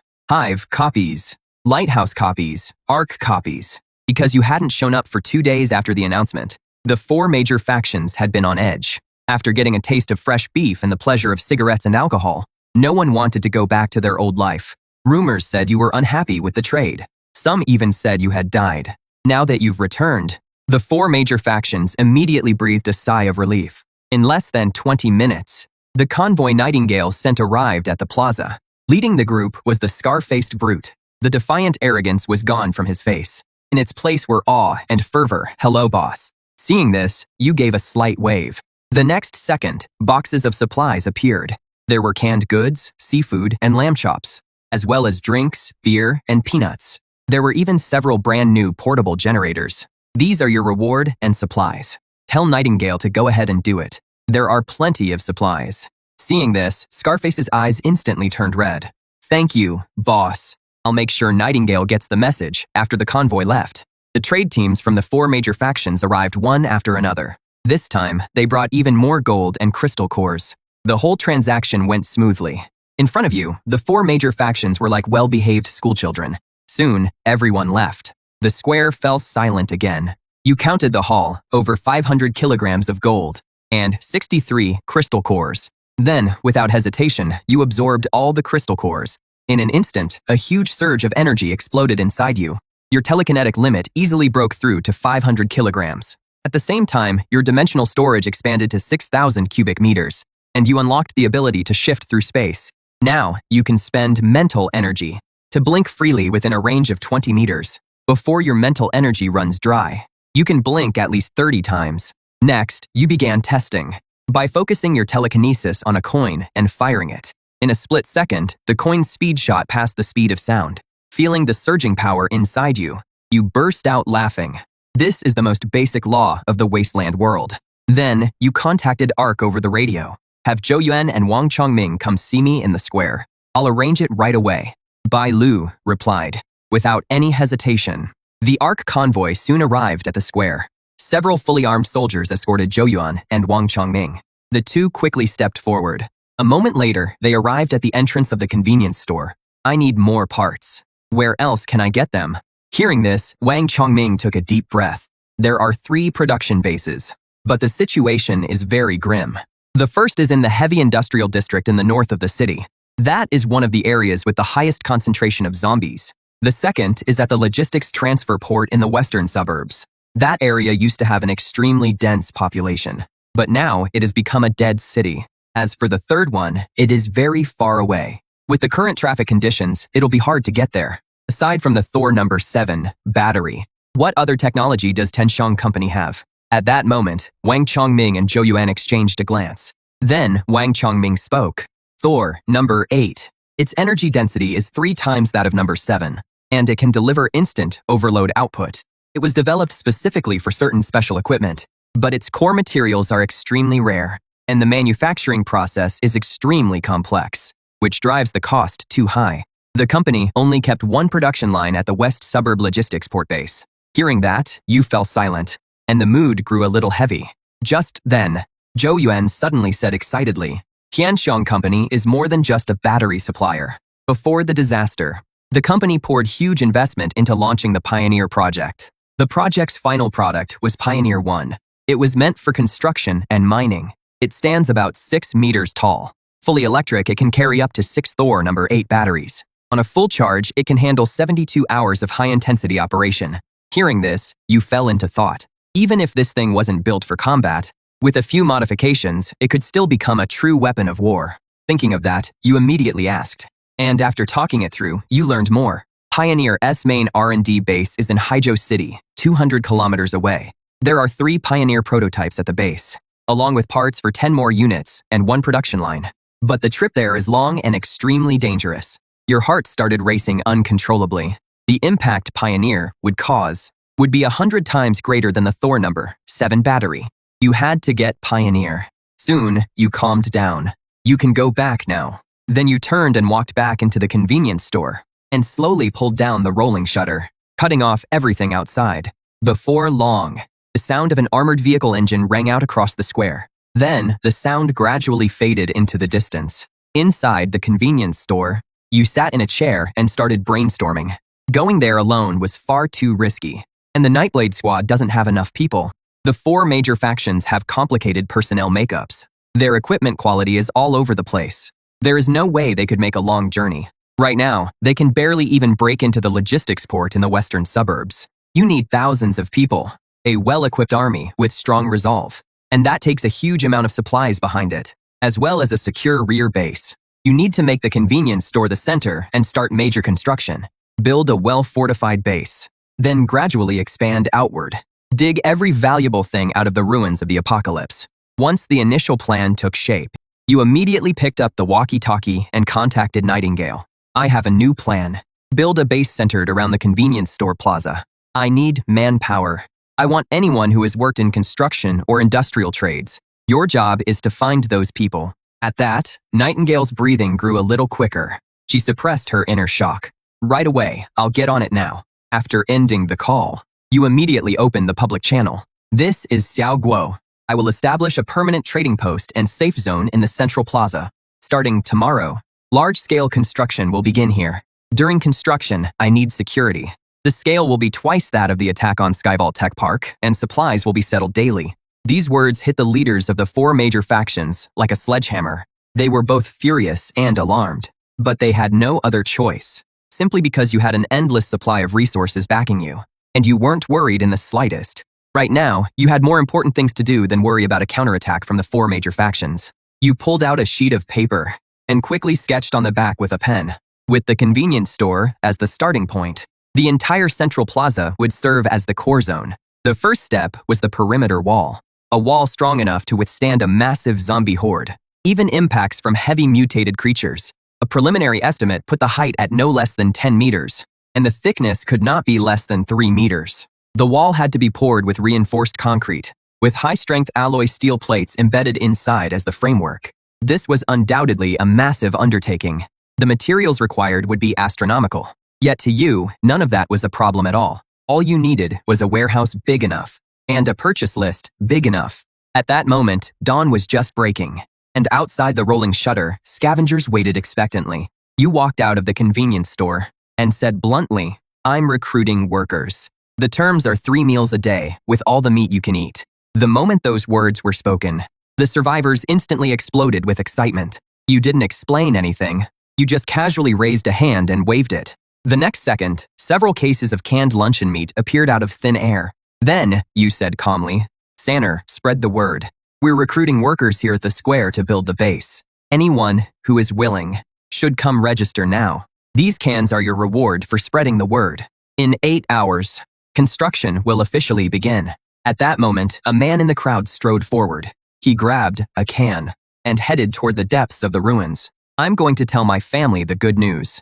Seeing this, everyone else instantly caught on. They rushed like mad toward every corner of the city and quickly spread the news. Once all the scavengers in the square had left, you picked up the walkie-talkie and contacted Nightingale.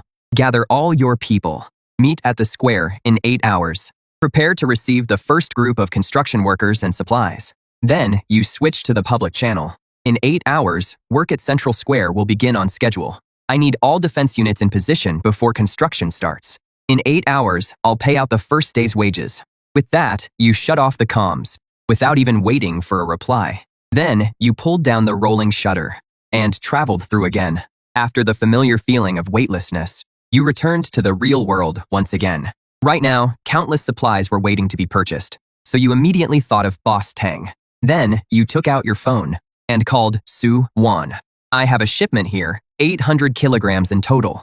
I need to report it to Elder Tang right away." Su Wan's voice trembled with shock. Soon, Elder Tang took the call. "Mr. Guo, the price can stay the same as last time. But, besides cash, I need a few other things too. The more cement and rebar, the better. And construction equipment like excavators and bulldozers, as long as they work." As soon as he finished speaking, Elder Tang fell silent for a long time. After a moment, he finally spoke. You're asking for a lot of material. To get it all together at once will take some time.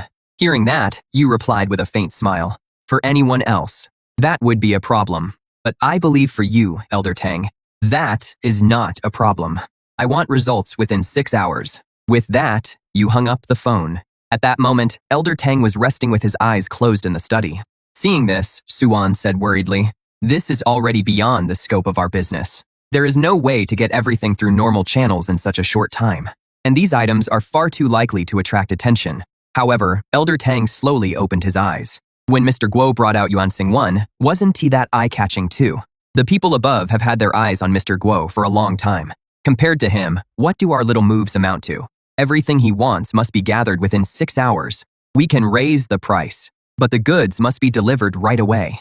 I'll get on it right away. She knew Elder Tang had already made up his mind.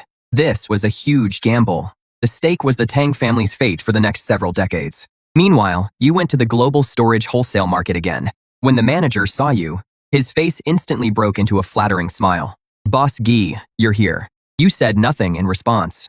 You simply took out a list and handed it over. The manager took the list with both hands. The next second, his eyes nearly popped out in shock. The amount of supplies was more than 3 times what it was last time. On top of that, there were 1,000 sets each of sight gear like tents and hard hats. At that moment, even the manager's hand holding the list was trembling. Yet your tone remained completely calm. Prepare the goods according to the list. Money is not an issue. Understood. Understood. I'll take care of it right away.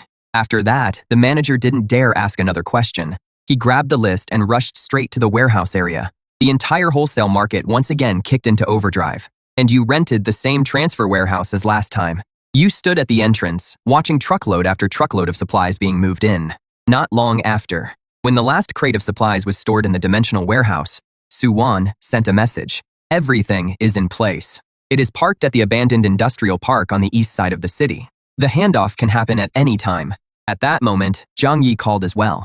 A director surnamed Zhang from the Ministry of Energy specifically asked to meet you. He is very interested in our batteries and our future production plans.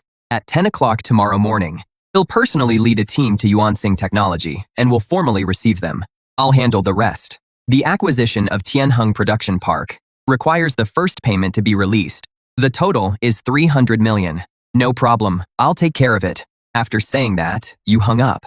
Not long after, you arrived at Jingxin Tea House. After getting the notice, Suwan was already waiting at the door to greet you. You opened the trunk and pointed at several boxes as you spoke. Everything is here. Have someone move it inside. Hearing that, Suwan immediately started making arrangements. She then led you to the reception room. In the reception room, Elder Tang wore a warm smile. Mr. Guo, I lived up to the task. I've gathered everything you asked for. You smiled when you saw that. Thank you for going to the trouble, Elder Tang. It is only right that I do my part. The total price of the gold is 656 million. At cost, the things you need come to 180 million. I've also had Xiao Su prepare the funds for the Tianheng acquisition. I'll transfer the rest along with the earlier funds into your account. Also, to celebrate the successful end of Mr. Guo's launch event, I'll personally give Mr. Guo 5 million as a gift. I hope Mr. Guo won't turn down this gesture from Elder Tang. This doesn't sound like business. But Elder Tang laughed. From the moment you brought out Yuan Xing 1, I knew you were no ordinary man. I'm old now, but the Tang family still has to carry on. So I've decided to stand by your side. Whatever you need, as long as I can make it happen, I'll do it without hesitation. Also, Director Zhang. I've dealt with him before. As long as you show you're willing to cooperate and come up with a production plan that satisfies them, they'll clear a lot of obstacles out of your way. Thank you for the advice, Elder Tang. I'll have Xiaobei gradually get involved in the business from here on out. I hope Mr. Guo will be understanding. You said nothing more. You just nodded. Then, you turned and left the study. Suwan quickly followed. Elder Tang stood alone by the window. He knew that starting today, the Tang family was completely tied to you. Soon after, you and Suwan arrived at the abandoned industrial park on the east side of the city. In front of you were dozens of excavators and bulldozers, with piles of cement and rebar stacked nearby like little hills, along with more than a dozen large diesel generators. You really went to a lot of trouble. It is what we should do. If anything comes up, just contact me. I'll head out first. As soon as he finished speaking, You nodded, and Suwon left on her own. You didn't waste any more time. With a wave of your hand, you stored the steel beasts one by one in your dimensional space. Next were the mountain-like piles of cement and rebar. After that, you drove the truck all the way back to the convenience store. After pulling down the shutter, you quickly crossed over. In an instant, you returned to the post-apocalyptic world once again. At that moment, the square was packed with a huge crowd. Members of Nightingale and Yaren formed a human wall, keeping the excited survivors away from the center of the square. At the same time, the troops from the 4 major factions had finished taking their positions in the distance. The hastily built machine gun emplacements formed a defensive perimeter. You slowly walked out of the convenience store. You looked around and cleared the center area. You swept your gaze around, clearing out the center area. The Yaren members moved at once, quickly opening a path through the crowd. Then they cleared out the largest open space in the middle of the square. Next, you stood at the entrance of the convenience store and waved your hand. In an instant, hundreds of bags of cement dropped down. They were neatly stacked on the ground. Then came bundles of rebar and mountain, like piles of sand and gravel, along with box after box of tools. But this was only the beginning. Under everyone's stunned gaze, one piece of heavy construction equipment after another slammed to the ground. Gasps immediately rippled through the site. You paid them no attention, and simply spoke to Nightingale. Find all the engineers and skilled workers. Have them inspect the equipment. Have the electricians start the generators. Set up the lighting equipment. I want this place as bright as day. Everyone else, split into teams and clear the foundation.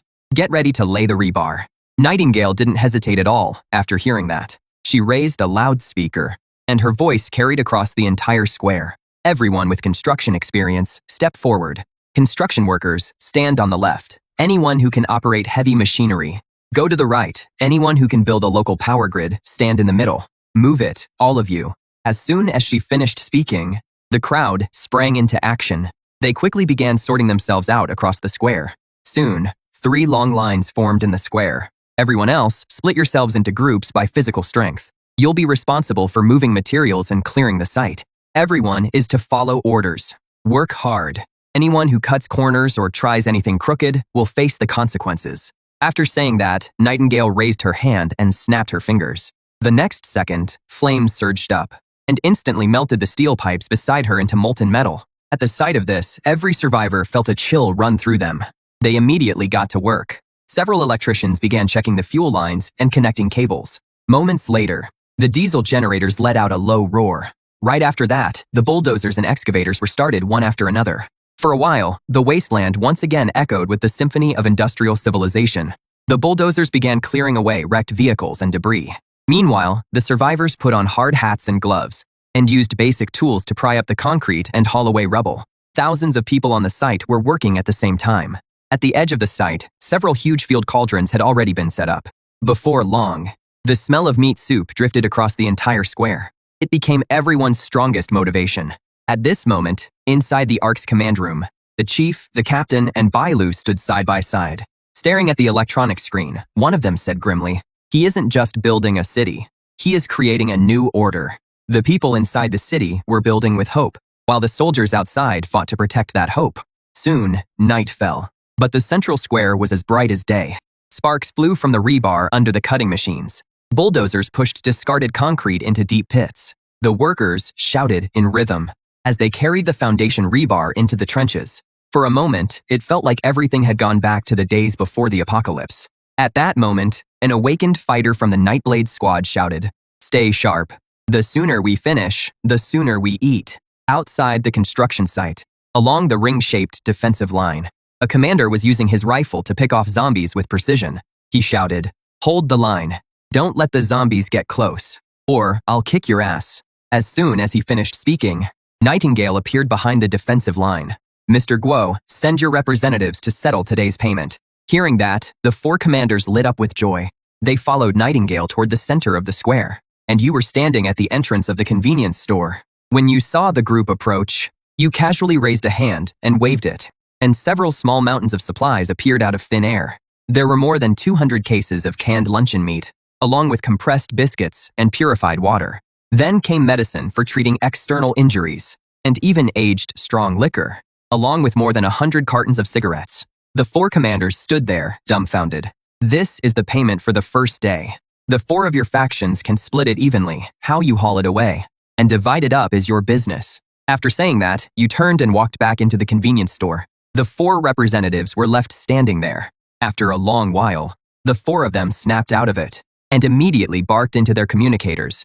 Get people over here to move the supplies, now. There are canned goods, cigarettes, liquor, everything. At once, the soldiers' excited cheers rang out across the encampment. Soon, trucks from the 4 major factions came roaring in.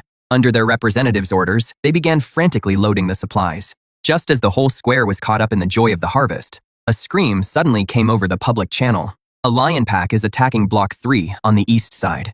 There are too many to count. At that moment, the smiles on the soldiers' faces instantly froze. The survivors at the construction site also started to panic. But Scorpion snatched the communicator and shouted, "Bang every can you just got. Hold your guns steady. Fire hard and set up the first line of defense up front."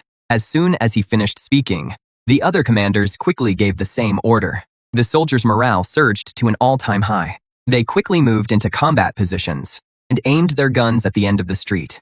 However, panic began to spread across the construction site. The survivors dropped their tools and instinctively tried to run.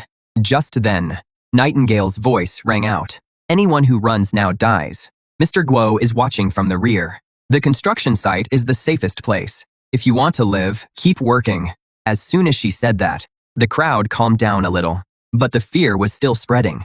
By then, the tremors in the ground were becoming clearer and clearer. At the end of the street, the lion pack poured out like a flood. The next second, dozens of machine guns along the ring-shaped defense line opened fire at once. The dense rain of bullets tore hole after hole through the zombie horde. At the same time, explosions echoed through the night sky. The soldiers held the horde 200 meters away, but there were simply too many of them. The battle gradually fell into a stalemate. Just then, a heavy boom came from the rear of the horde. A giant mutated zombie stepped out. Its entire body was covered in a hardened shell. It completely shrugged off the grenades and charged straight at Rock Base's defensive line. Then a streak of fire shot from Nightingale's hand. The mutated zombie's head was pierced instantly. Then, carried by its momentum, it started to roll, and finally slammed into the fortifications, sending sandbags and barricades flying in all directions. But that monster never got back up. At that moment, the other awakened ones also sprang into action.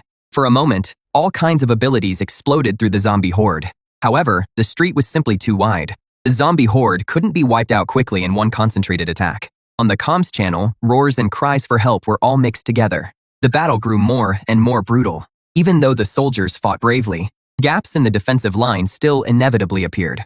Dozens of zombies broke through the wall of fire and charged at the line. The soldiers had no choice but to fight them hand to hand. As more and more zombies poured in, the entire defensive line was on the verge of collapse. At the construction site, the survivors huddled together and trembled at the sight. Even Yang's face turned grim. Just then, you walked out of the convenience store. The next second, you vanished. Then, you reappeared dozens of meters away. After several flashes, you reached the high ground and calmly looked down at the incoming zombie horde. At the sight of this, everyone turned to look at you. Then, a wooden crate appeared in front of you and shattered. In an instant, dozens of steel balls poured out. They hovered in midair. Then, you lightly waved your hand at the zombie horde. A metal stream made of dozens of steel balls shot straight out. The sound even drowned out the rapid gunfire. In an instant, the zombies in front of the line were pierced and ripped apart. Right after that, a second wave of steel balls shot out. Then came the third wave.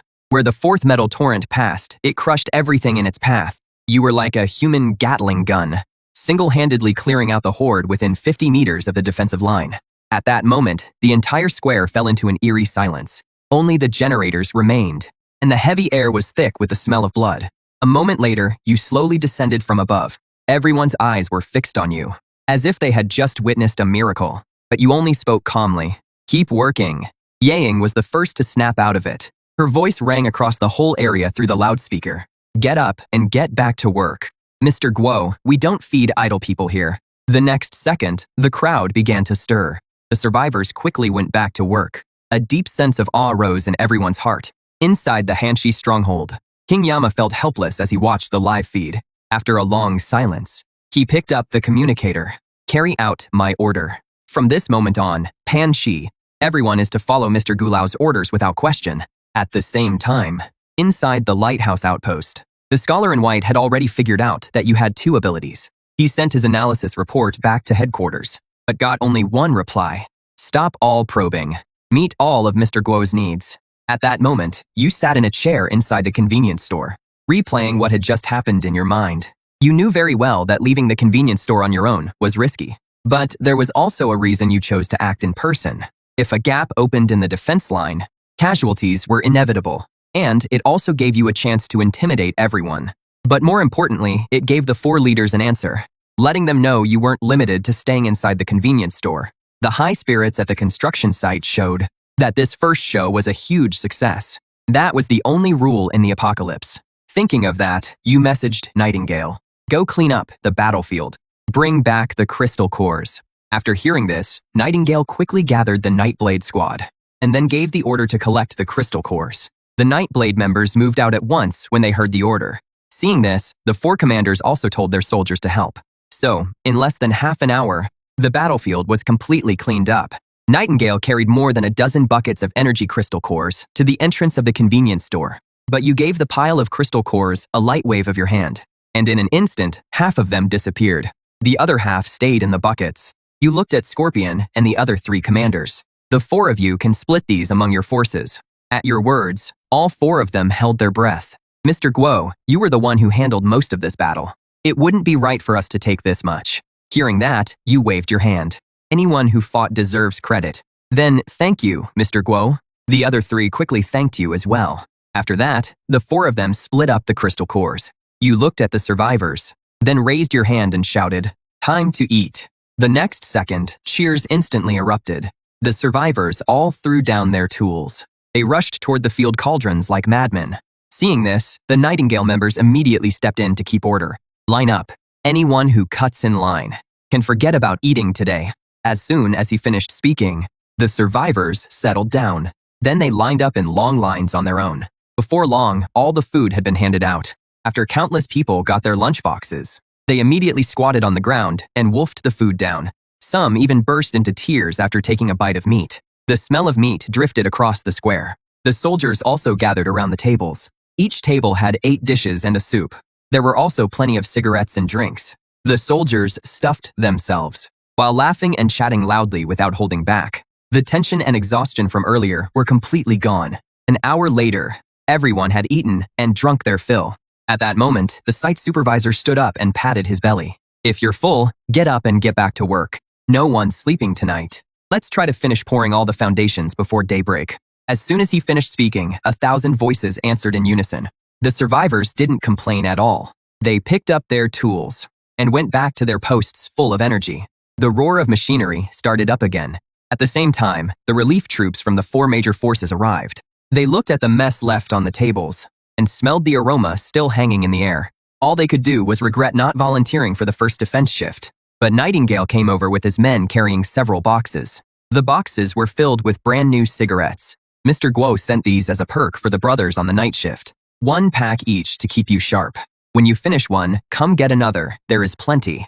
As soon as he finished speaking, a stir spread through the position. We get cigarettes as soon as we get here. Mr. Guo is really generous. After the soldiers got their brand new cigarettes, their annoyance and complaints instantly disappeared. Excitement took their place. For a while, countless wisps of smoke rose into the air. A blissful look spread across everyone's faces. By 3 in the morning, the noise at the construction site hadn't died down. Instead, it only grew louder. Several huge concrete mixer trucks rumbled loudly. A moment later, gray concrete would flow through the delivery pipes and be poured precisely into the deep foundation pits. The site supervisor stood off to the side, watching it all excitedly. Just then, a Nightblade member walked over to the old supervisor. "Mr. Guo, someone's looking for you." The supervisor froze for a moment when he heard that. But then he quickly headed for the convenience store. At that moment, you were sitting in a chair by the door. The supervisor stopped at the entrance and said respectfully, "Mr. Guo, what did you need me for?" You nodded. Without wasting any words, you then handed him a blueprint.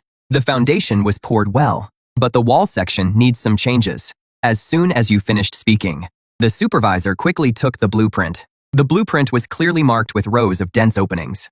Before the supervisor could ask, you said calmly, "Leave firing ports and internal passageways inside the wall. Build battlements and watchtowers on top. Leave conduits for electrical cables. to make it easier to install cameras and searchlights. I want this wall not only to stop zombies, but to kill them too.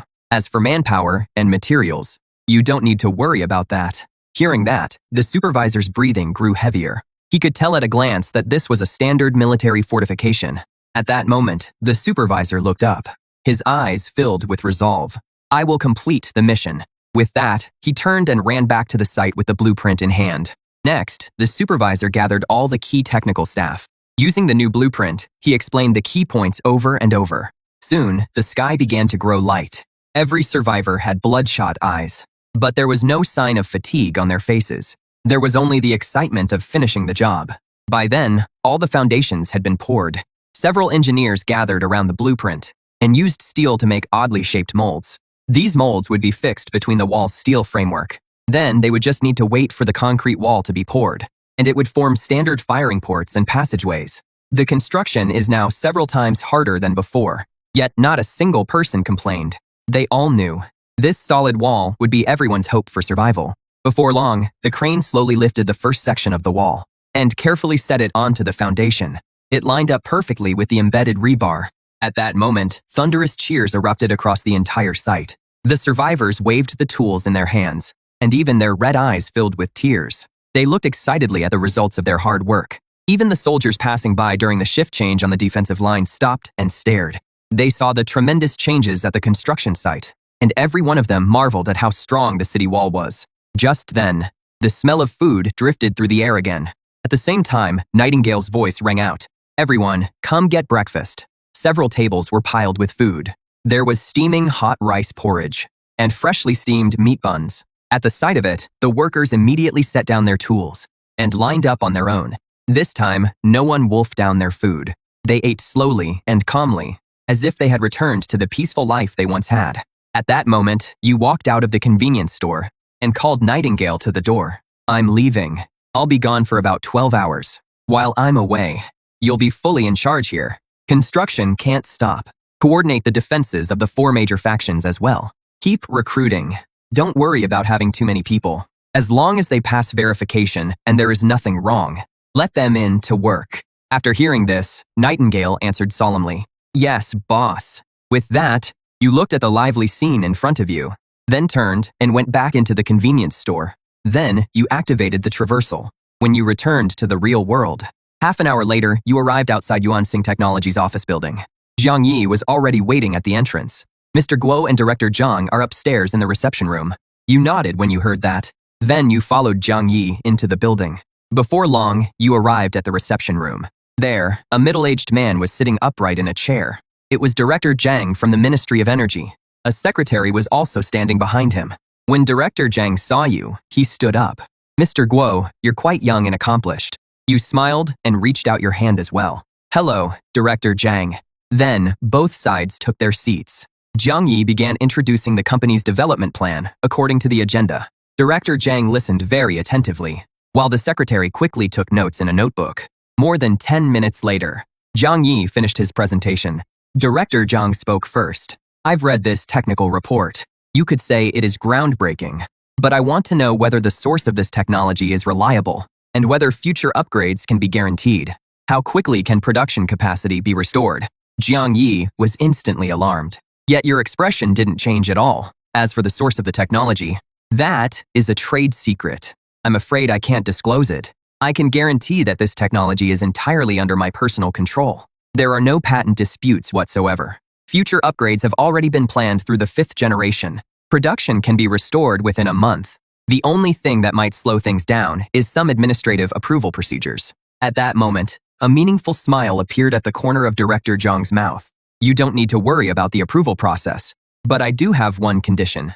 I hope the state will invest in setting up a new joint venture to jointly develop and produce the Farstar series batteries with you. In return, the state will provide you with full policy support. As soon as he finished speaking, Jiang Yi looked over nervously. He understood that this meant the state wanted to bring Farstar technology under its wing and make you hand over the most critical part. The next second, you smiled. Not a bad proposal. But you seem to have gotten one thing wrong. I'm sitting here today, not to seek the state's help, but to give the state an opportunity to take the lead in the energy revolution. As for cooperation, I can set up a new sales company dedicated to handling orders for military industry and national strategic projects. And Yuanshan Technology must hold a 90% stake. That is my limit. At that moment, the atmosphere in the reception room turned ice cold. Director Zhang's expression visibly darkened. Without the state's approval, your battery won't leave this building. You leaned back in your chair, looking relaxed. Which do you think matters more? The approval process or freeing the country from its energy constraints for good? The energy density of the 5th generation technology is 3 times that of Yuansing 1, and it is already in the prototype testing stage. I can keep my technology in Longguo, but I can also take it to any other country. As soon as the words left your mouth, Director Zhang felt a chill run down his back. If this technology ended up overseas, he couldn't take that responsibility. After thinking it over for a moment, Director Zhang suddenly stood up. Please allow me to make a phone call. With that, Director Zhang took out his phone and walked out of the reception room. 2 minutes later, he walked back into the reception room. He took a deep breath and said, "We agree to all your terms. And not only that, the state will give you all the support you need, with no upper limit." Hearing that, you slowly held out your hand. Then here is to a successful partnership. Seeing this, Director Zhang immediately shook your hand. Here is to a successful partnership.